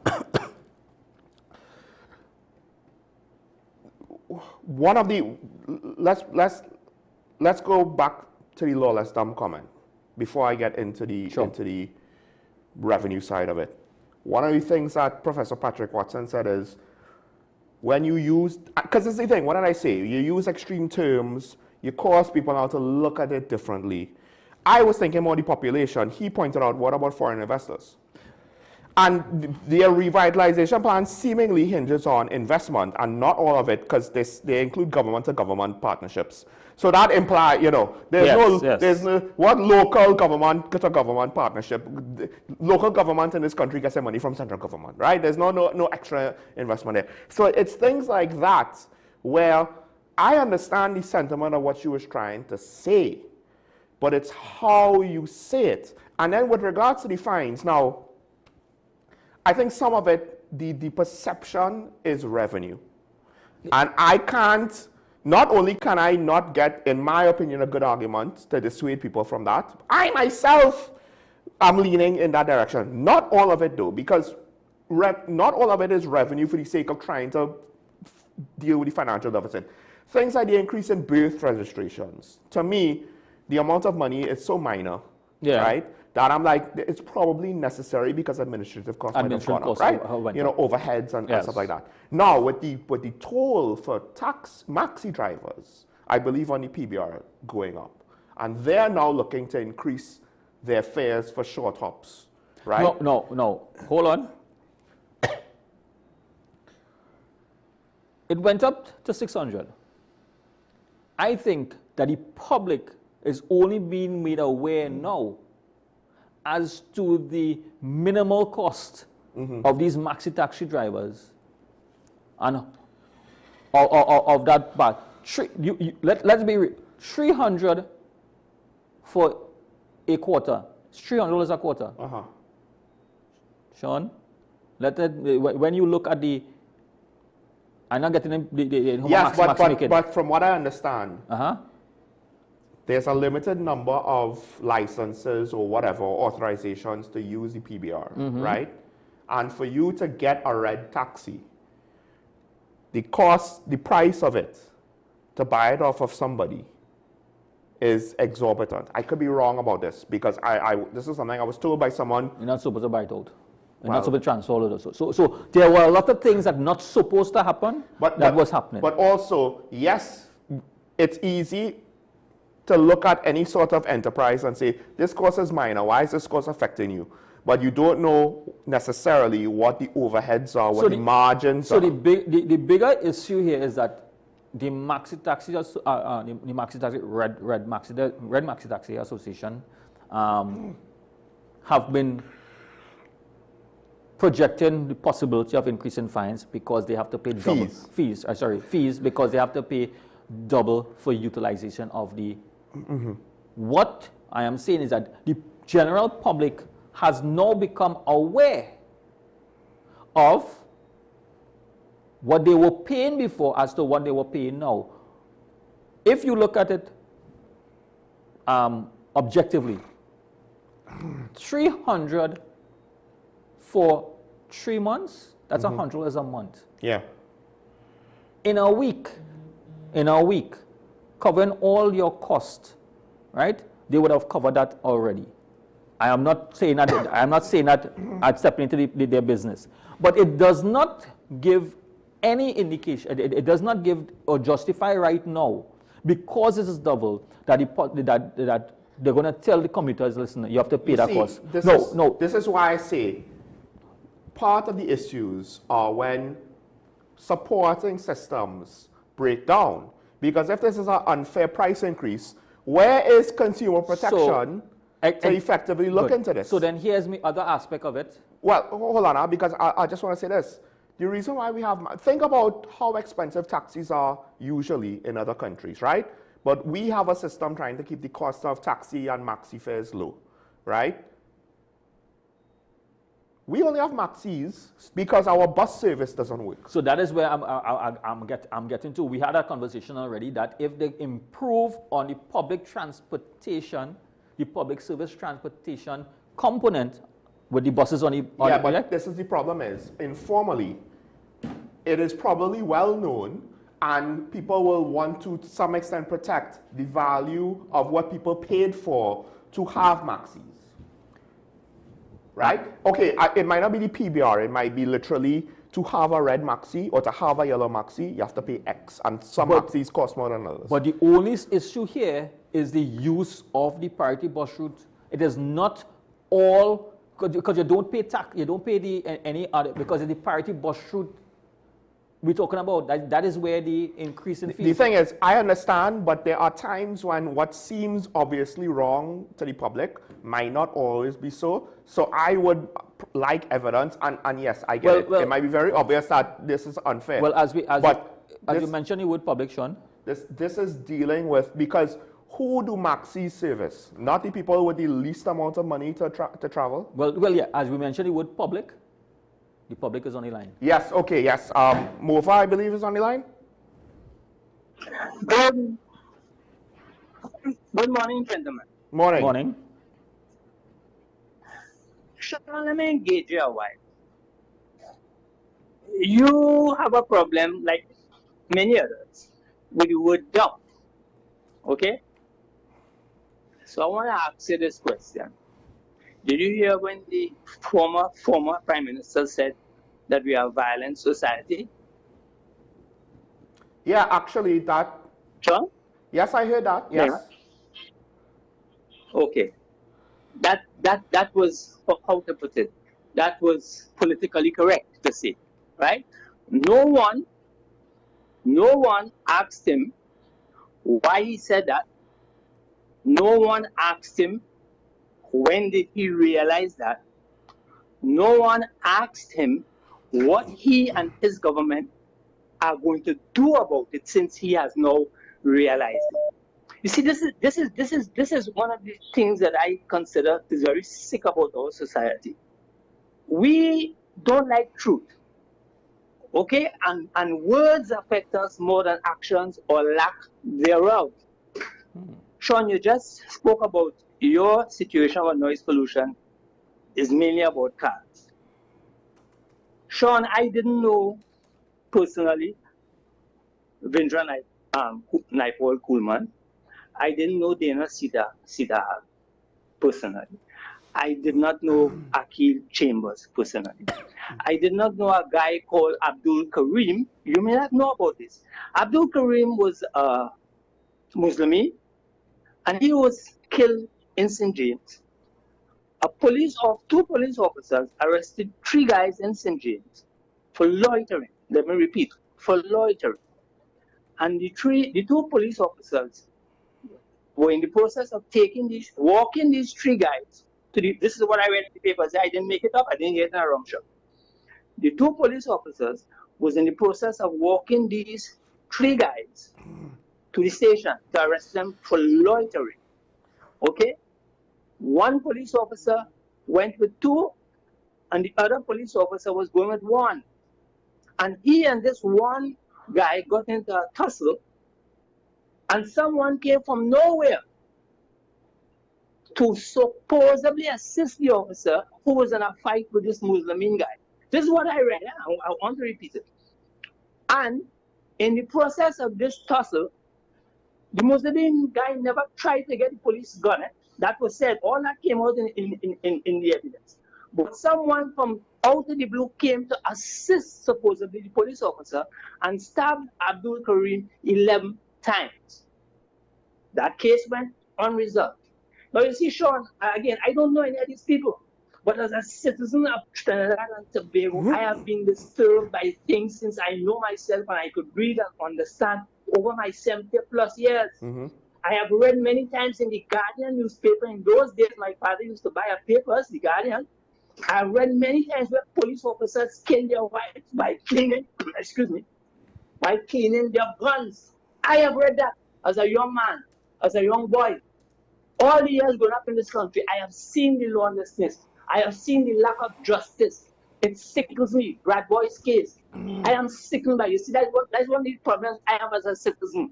When I have been fighting this noise pollution problem for all these years, it's not because I want to do it or I get fame from doing it, Sean. I am sickened by my rights being infringed upon. I am sickened by the lack of justice. I am sickened by the poor enforcement over the years in this country. So when someone says it's a lawless dump, I have no problem with that because I'm not about niceties. I'm not about feel good. When people are telling you nice things and making you feel good, they're insulting the intelligence. This is one of the reasons, Sean, that I've never voted for that other party. You understand what I'm saying? This is one of the reasons that I've never ever voted for that other party. We didn't coordinate. You understand? Because I am an honest citizen who cares about my country. I don't care about no damn party. I've always cared about my country. And I am ashamed of my country. I've told friends of mine many times that I am ashamed of what this country could be, and it's not. Right? And the main reason it is not that way, Sean, is mainly because of a party that has been in office for 50 plus years. Mainly. I'm not saying totally. Mainly. And that people can't see this, and people will not be honest with this and say so in the media. That's another sick thing about Trinidad. This country is very sick, you know. I love my country, you understand me. But it's a very sick society, Sean. You see it every day. You see it every day, Sean. And people who want to jump down on this statement, they're just deceitful. Just deceitful people, as far as I'm concerned. All right? I keep saying to the police service, you all are doing a piss-poor job dealing with noise from vehicles. And you have just proved it just now with what you said. Because I see it every day. You don't need to do surveillance. You don't need to investigate anything with the cars. They are up and down the road blatantly every day. And the police service continue to talk and not do enough. And just like all our institutions, no institution, Sean, in Trinidad and Tobago is working the way it should. Is that true or not, Sean? This is a shameful place. We have nice fauna and flora. Great. We have nice traditions. I enjoy Christmas. We enjoy going on the beach. That is separate and aside. Can we be proud of our institution, Sean? Am I proud of the police service when I see what is going on with that DMS case? Am I proud of my judiciary system?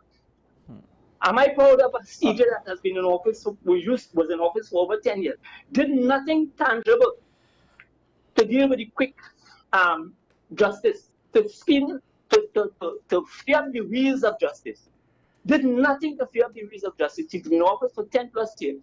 And then he's celebrating, and we have problems. We have problems. Okay? I rest my case. Thank you, caller. I rest my case. Thank you, caller. Over now. I will just say this. I am just as ashamed in our institutions under the UNCs as I am under the PNM. And the fact of the matter is, yes, less time means you don't always have the time to fix everything. But dare I say, you barely fix anything. So perhaps we should not necessarily be looking at to say which side is to blame, as opposed to looking why there are issues. Because I know you hate this, but more often than not, they are the same coin, just different sides, because they repeat many of the same mistakes, just different details. There's more to say on that, because on some level, I can make a case that you slightly contradict yourself, but we do have Sanford on the line. Caller, good morning. You're on here? Good morning, Mr. Ali. Good morning, sir. Sean, at the end of your program, no matter how incensed or upset you get, you always say one thing, right? Yes. And every day. And this is where the population needs to go. To think that there is still hope, because you are still holding out that this place can get better. So I take offense with the Prime Minister calling it a dump, because a dump is a place where you discard of waste. And I don't see Trinidad and Tobago, despite I too say it's a lawless society, but I do ever think it's a dump. Do ever think it's a dump. I hold out the hope just like you. What you say when you say at the end of every single program that you have. Now, going back to Mr. Ali, speaking about the warnings. Instead of it's a warning, Mr. Ali, let me say this to you. I don't know why they didn't involve you in this when they started this electronic system. Because I totally agree with you. Now, you could also give a verbal warning depending on, because you can't take away from that part of it. Even though you want to procedurize the system and say, okay, you give a warning and the warning is in the system, and when they pull it up, they could say, okay, this man get a warning 2 weeks ago, so we let him go for now. You could still give a verbal warning, but I like where you're going with this. And sometimes when they do, when the people in authority don't speak to people down the chain, they make decisions that they do, like, and we end up where we are.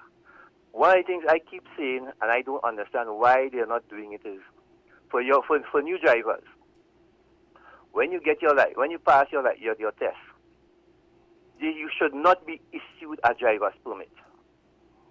You should, after you pass your test, then you should have what you call a defensive driving course.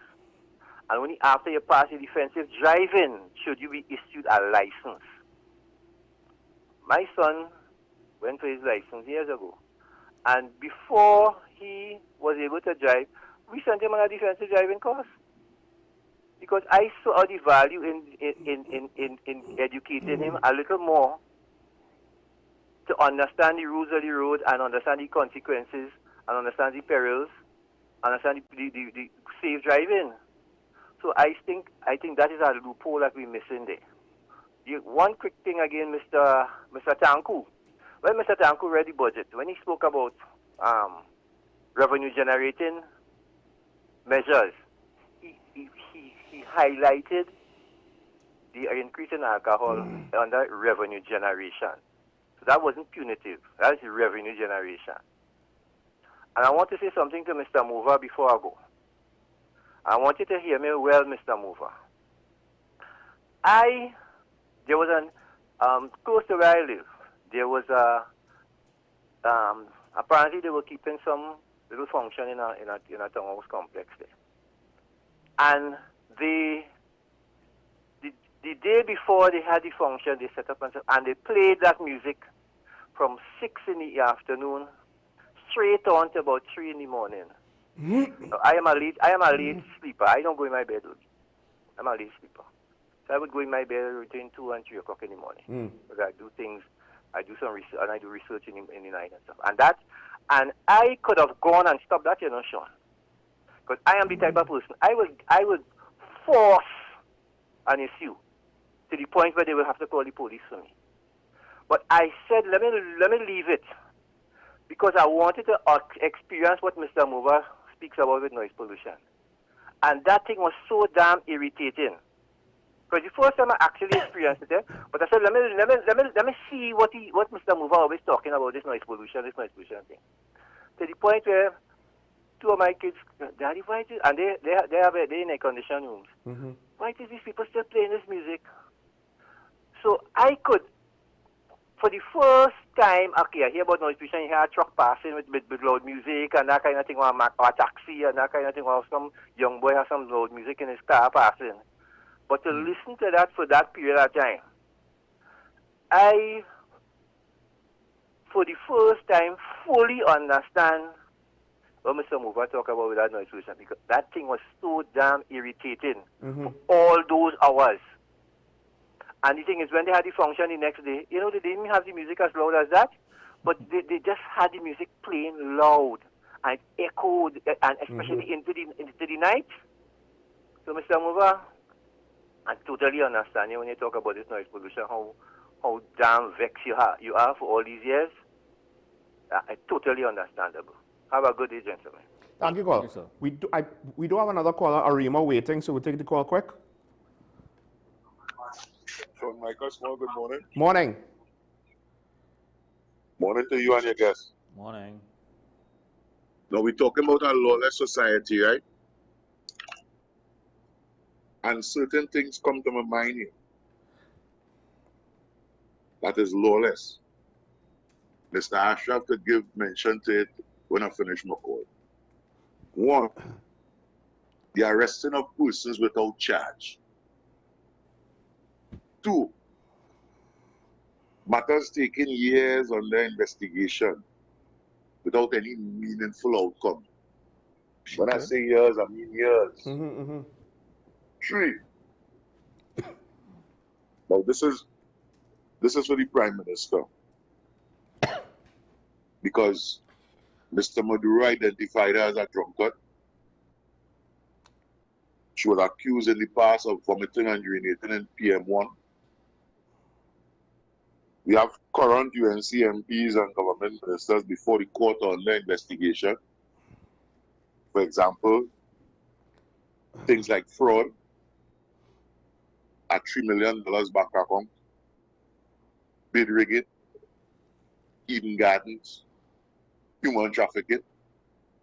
So to lead us by example, so when we talk about Trinidad as a lawless dump, she's correct because she have them right around her. And next thing too that I didn't hear you mention, sure. The business chambers in South agreeing to the increase in customs fees, saying that it is minimal. I understand that one. Because any increase in cost affecting your profit, which is which is the underlying reason why you're going to business in the first place. And in our country, we like to pass it on to the consumer. And we've seen when the government unable to pay the bills because my tax return still outstanding. And I have plenty of businesses who have their VAT returns still outstanding. You have salary negotiations also outstanding. And unions who didn't agree for 14 to 19 expecting 10%. Well, I'm sorry for them, but them ain't going to get it. And we as a country, aiding and abetting America, aiding and abetting to get regime change in Venezuela for Venezuela's resources, that is lawless. If ever there was one. But I would like Mr. Ashraf to comment on this thing with arresting without charge, because that is not lawless. It is going to cost the taxpayers, me, one of the taxpayers, it's going to cost us millions of dollars. Yeah, well, unfortunately. With Mr. Brent Thomas. Unfortunately, sir. And former Commissioner Ula here. Just for your. Thank you, no problem. Just for the caller, that is not lawless. That's an administrative blunder. That's a lack of abuse of power. I wouldn't say abuse of power. That's the powers exercised. The issue is that the challenge is that, or I should say, the issue for the law for TTPS is that they are not ensuring, or the procedures administratively ensuring that once persons have been arrested, there is some sort of I think redress. The problem is if it is too widespread and ongoing for too long, you run the risk of it impacting lawlessness. When you look at the word lawlessness, and understand where the caller Arima is coming from, there are different aspects of the lawlessness. So you have general lawlessness in terms of not obeying laws. No, general lawlessness in the general public. Then you have institutions that are considered to be lawless because they're not following the rules and policies and the laws within there. It spills out. It spills out. So I agree with him in the context of what he was using the lawlessness from that perspective. But it's not lawlessness per se to say that the organization is lawless. But what he mentioned was really significant in that the perception of how persons view certain things. I mean, a person has been arrested and still under arrest, have not been charged. It could be bordering on abuse. It is bordering on abuse of. It could be bordering on abuse of power or abuse of authority at this point in time. I mean, but we don't know if the person will be charged at some point in time. But there are persons who have been arrested, charged, and their matter is still long before the court, and also where law enforcement officers fail to carry out their functions. When it seems like the prosecution abandons the case, basically. So then... Right. Now, a couple of things quick. One, the human trafficking allegations against senior government officials. I believe this is a State Department report from the United States. As far as I'm aware, that is more directed at the PNM than the UNC. I'm not saying that it can't be directed at the UNC because technically speaking, it all depends on how you define opposition. To me, opposition is still part of the government, part of the legislature. However, from what I understand, that's directed at the PNM, right? Let's not get into it. Again, it's an accusation, right? Now, one of the things, and Mr. Santana pointed this out, because I believe he used the definition of a dump, you discard your rubbish there, right? Yes. Let's go a step further, because this is what I wanted to say. When you describe a location as a dump, it basically implies this is a place people never want to stay if they can help it, and should leave permanently as soon as possible. Now, in that context, because think about it, whenever in literature, media, narratives, you hear a place described as a dump, it basically means there's no redeeming qualities of living here. It is detrimental to your well-being, to your long-term prospects, to your mental health, to your socialization, to finding a significant other and having kids. It is detrimental significantly in some way because there's nothing here. Those are what usually you describe of as dumps, right? It could be some small town in a big country. It could be some small country that has nothing going on in it, right? Usually, though, it could be a small country that has nothing going on. But if it's nice and pretty and has some things, it's just small, that's not what constitutes to being a dump. Having problems doesn't make it a dump. I don't think anyone would say New York, Manhattan is a dump, but it's not a perfect society. There's a lot of lawlessness and issues there, right? So the question is, the Prime Minister saying that we're a dump, Professor Watson pointed it out. Why will people invest here? Because she's using a term that implies this is a place that everybody should abandon. Do you want to abandon TNT? Because if you agree it's a dump, then by some people's interpretation, you're saying TNT, as Mr. San Fernando pointed out, is not worth saving. There's nothing to save. We should abandon it. And that's why you might disagree with the interpretation. But the fact of the matter is public communications is not limited by just the interpretation of any one individual. Public communications has to account for how it will be interpreted by a multitude of perspectives.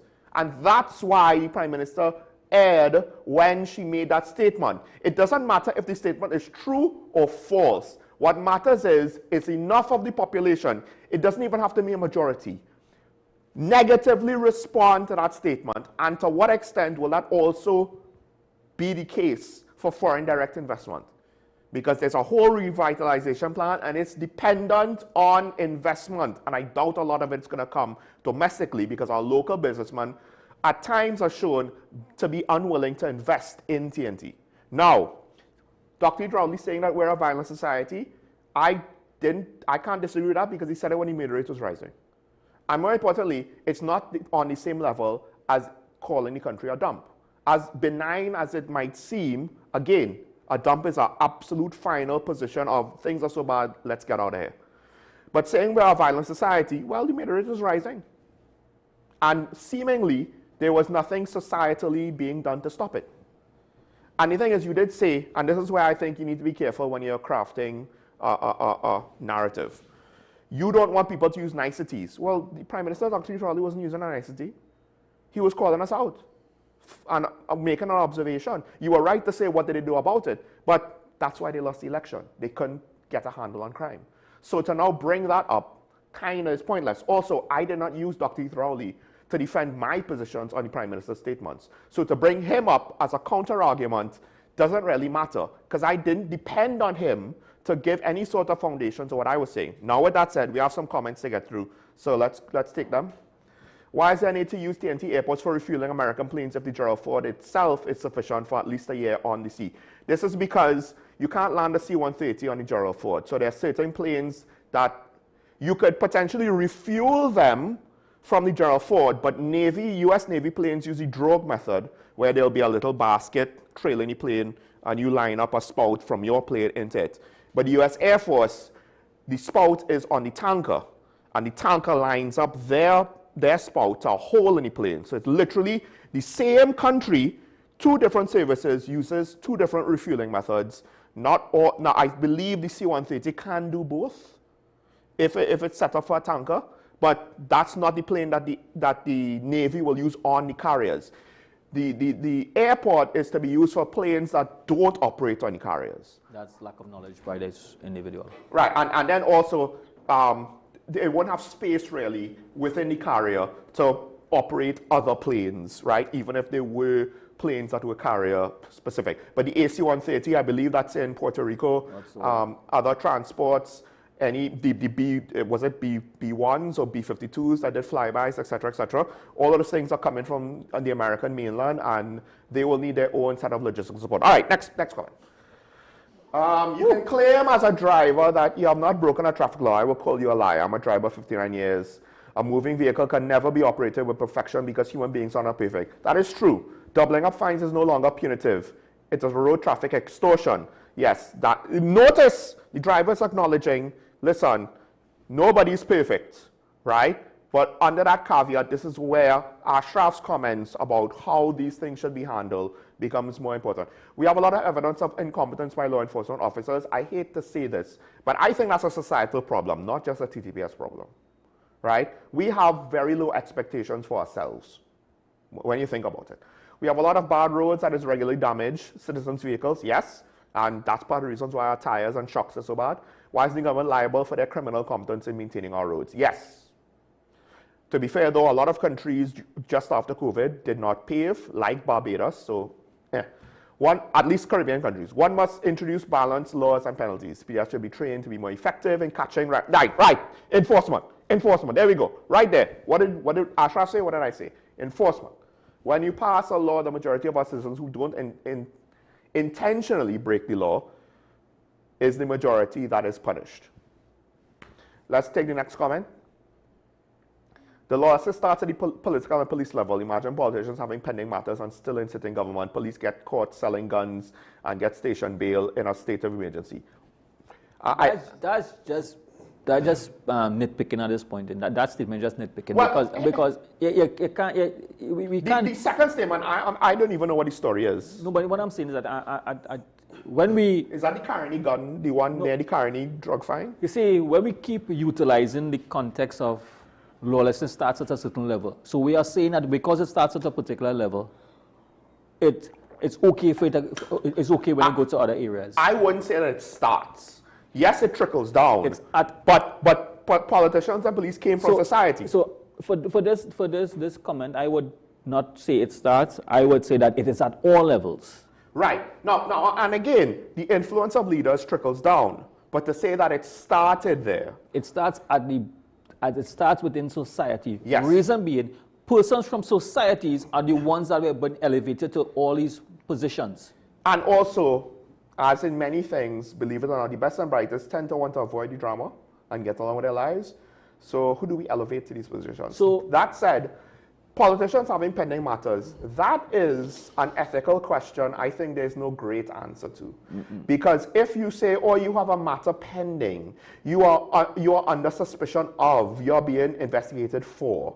Now, on some level, perhaps a case can be made, yes, they should not be allowed to participate as being a member of government while you have cases pending. The problem is, technically, that is going against the whole innocent until proven guilty thing. So how do you now craft the measure for it to be fair? Is it temporary? Sometimes between the court of public opinion and temporary measures might end up being permanent.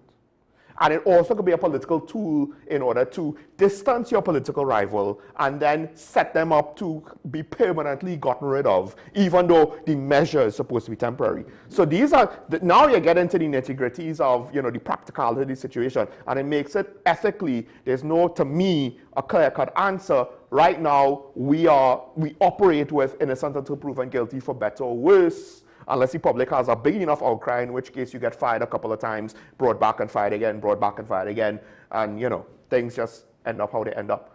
So I understand though why you don't like that, because like again, how we're handling it, it's not like I'm happy with it or I agree with it or I'm confident in it. Next comment. When the Annihilator, I assume that's Annihilator Raleigh, was stifling me under the water like the 4 divers. I was here in this chair calling out the government for mishandling the pariah situation where the 4 divers died. That's what I was doing for the last 4 years. As the situation with the PNM government got worse and worse, we called out the PNM government. This is an assumption to the commenter. This is what I assume you're getting at. You're assuming, because I am calling out Kamala Prasad Bissessar, that I'm one of those people that never call out Dr. Heath Rowley. Where the reality is, the way how I criticize the current government is exactly the same how I criticize the last government. But granted, it is not literally the same, because there are different people who do different things and have different issues to criticize them for. Well, I would like that particular texter, to understand what Talking Point is about. This is not a political, we take a political position. We discuss issues. you don't have to agree or disagree with how we bring topics across or take different perspectives. You have your perspective, I have my perspective. It's a discussion on different perspectives. The callers have their perspective. But to say that we are taking one side, so if today we support a move by one political party or some decision making that we are supporting on the side, so we are not supposed to call out what is wrong. That is not objective conversation. That is not objective journalism. This is not objective, and I don't think we would be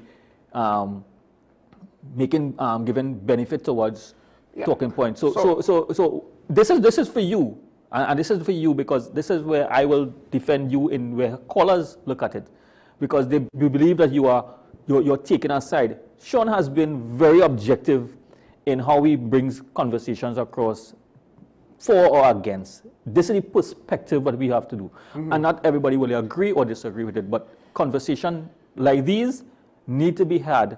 When it's wrong, case closed. Yeah, because look, PNM, things that this show has criticized the PNM government for, well, Talking Point didn't exist for the entire 10 years. It basically exists for the last 4.5 years of their two-term run. There was the Brent Thomas matter, the meritless matter with regards to Gary Griffith. Whether you like Gary Griffith or not, that was mishandled. There was the, I believe, I can't remember what was the case, the Nelson judgments, where they had to give him back money.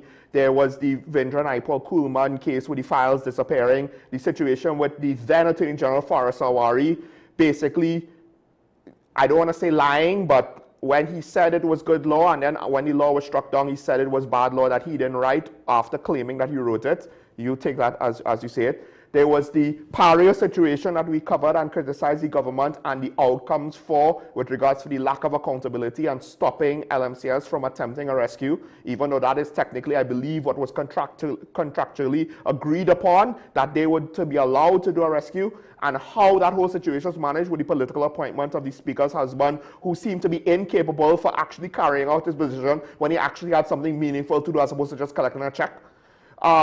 What else? There was, I don't know if I remember to say the Brent Thomas situation. There was the Auditor General situation where we lambasted the Minister and the then Attorney General, Reginald Amor, for the unprofessional and incompetent conduct over that situation. Oh yes, we also criticized then Prime Minister Stuart Young and the PNM for how they handled the transition of leadership and how they handled their re-election campaign.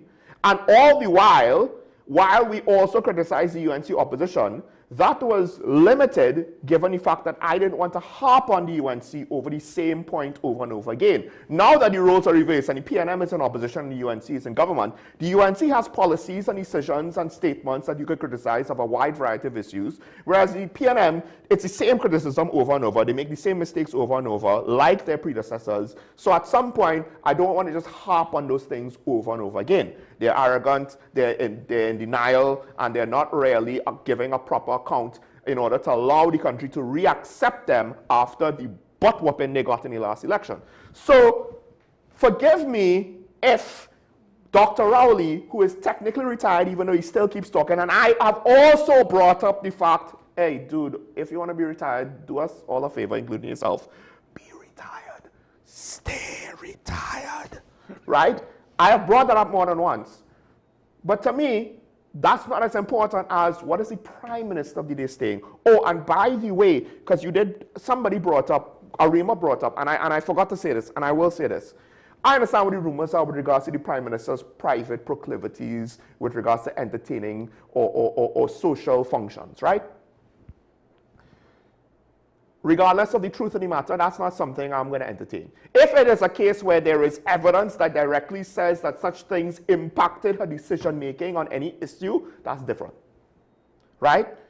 If it is that there's evidence that such behavior was done in a public manner that embarrassed the country in front of international observers or whatever, that's a separate issue. And brought the office into play. Right? Right. But it's technically in the realm of rumor. I don't want to bother with it. More importantly, whether we like it or not, she is our Prime Minister. The office of the Prime Minister demands that we do not now continue these sorts of narratives about the personal and private life and what we think they're doing wrong in that regard. If you want to criticize the Prime Minister for decisions she makes in office, that's fine. If you want to say the Prime Minister drinks too much, unless we could see where it has affected her job, I don't want to touch it, right? I don't want to touch it. That's her business, that's a family's business, that's a friend's business. And that's why I said, when the Venezuelan defense minister, I believe it was, brought it up, I was like, dude, listen, now is the time when we say, she is our prime minister, and you're gone too far.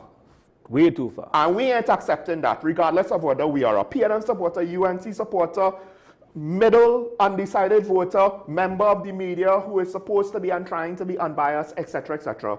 Now we are Trimegonian, you are basically using conjecture and rumor because, again, it's a matter of public record. As far as I am aware of, I don't believe it's a matter of public record. So no, let's not go there. And even if it was, again, if we cannot tie it to a negative, detrimental effect to her job or to the country, leave it alone. It's not important. What is important is the decision she makes, the things she says, and again, and this is another thing that I think sometimes, if I'm not careful, goes over the heads of a lot of viewers and listeners, whether they like the Prime Minister or not. A lot of times, what I'm complaining about is not the decisions. No. I'm saying you can make the same decisions and it will come across better and it will be more effective with regards to how you communicate it. Communicate the information. Like the CPAP thing, like the road traffic, well, the road traffic fines. But like, look, I had no issue with the birth registration, and if the death registration is along similar lines, I'm like, listen, administrative costs. We're a larger country, which means just by that alone, they're going to be larger administrative costs, right? So, there was more to that comment that was personally insulting. What can I say? If part of it is, look, if that's all you have, then kind of, you could do better than that, commenter. I would imagine. Yeah, that's the commenter's perspective, so. Right. Or, oh gosh, we are so over time, and all right. This, to be fair, I have to take the comments. At least we'll try and run through quick. To lead us by example, those chosen should be above suspicion. A fish starts to rot from the head. Well, yes, ideally, yes. Now, as the commenter with regards to driving said, we're not all perfect. So the question is, should you demand perfection? Believe it or not, for big private CEOs, on some level, you're actually more on the side of perfection because any kind of mistake will cause a CEO to lose a job. What about the head of a country, right? This is one of those things. But unfortunately, it depends on how the general voting public kind of perceives things. Let's take the next comment. You saying revenue, so if everybody obey the laws, how much they will get? This is the problem. Do you honestly expect everybody to obey the laws? Sean is so PMM, it's not funny. Yeah, tell that to all the PNM that don't like me. All the interviews that they denied me. All of the times they did not want to give me any comments. And all the lack of any sort of kickbacks or job opportunities or whatever that I did not ask for and they did not offer because, it is what it is, right? I get nothing from Balize House, except, ironically, when they have media events, somehow or the other, WSN will win 3 raffle prizes in a row. And that's about the most that we've ever gotten as a station from the PNM. And again, we don't ask for anything, by the way. We don't ask for anything, right? You sound like PNM propagandists. Well, what can I say? From the very beginning, I remember, from the very beginning, I had one show 1 week where I criticized PNM and another show the next week the same week that I criticized UNC. And basically, in both times in the week, I was being accused of being biased for each side. But sometimes not every comment needs a response. It's just a comment. So I would say leave some of the comments. This government only in office for 8 months, but he want them to wait for 1 and get everything done. When did I say that? I never said that. I said, right, I have an issue with how they communicate and so many things that they're doing. Also, I said they had a pre-existing political promise that doesn't look as good as it did once you get to the actual reality of the state of the country's finances, which is something that journalists, analysts, commentators, and specifically economists were pointing to under the PNM before they came into power. So if Minister Tanku had more than a bachelor's in economics, maybe he might have been more aware of the situation he was walking into and might have advised his party, maybe we shouldn't promise back pay. So the last one, I want to take that last one. You see that the road became bad since the UNC came into power. that level of sarcasm that the person is putting in place there. Yeah. I want that same commenter to ask a question. Which is funny. You know, there was the year, I think it was 22, when the PNM was not paving at all. No, but that is not my word. Right? No, but my point is we called them out on that. No, but what I'm asking is this person, did the person's vehicle get the tires in the last 8 months went out? Is the insurance on the upkeep of your vehicle happen when the UNC came out? No, you have been driving the vehicle during all the time. Have you dealt with your...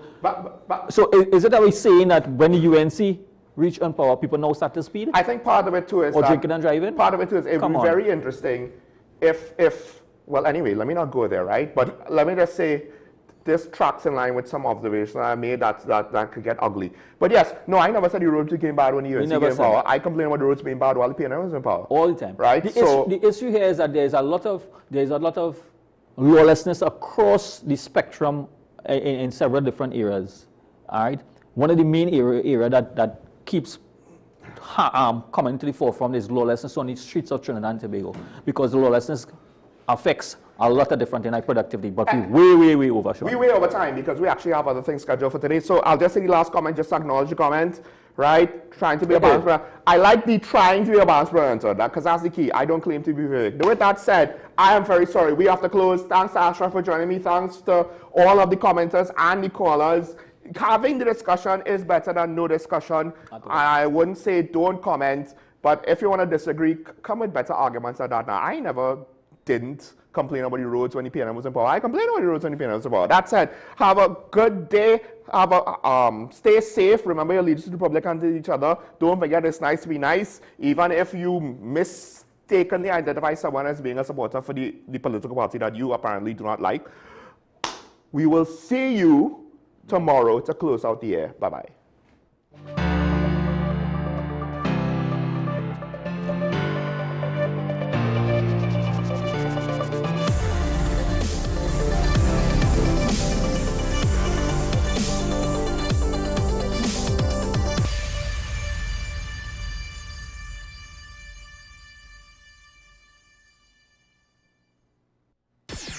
WESN.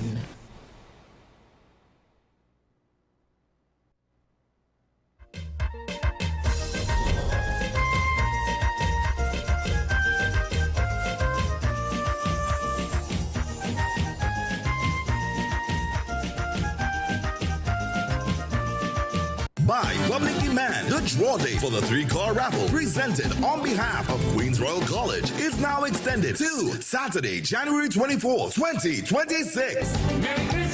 First prize is a luxurious, fully loaded Royal Ride Ford Ranger. New draw date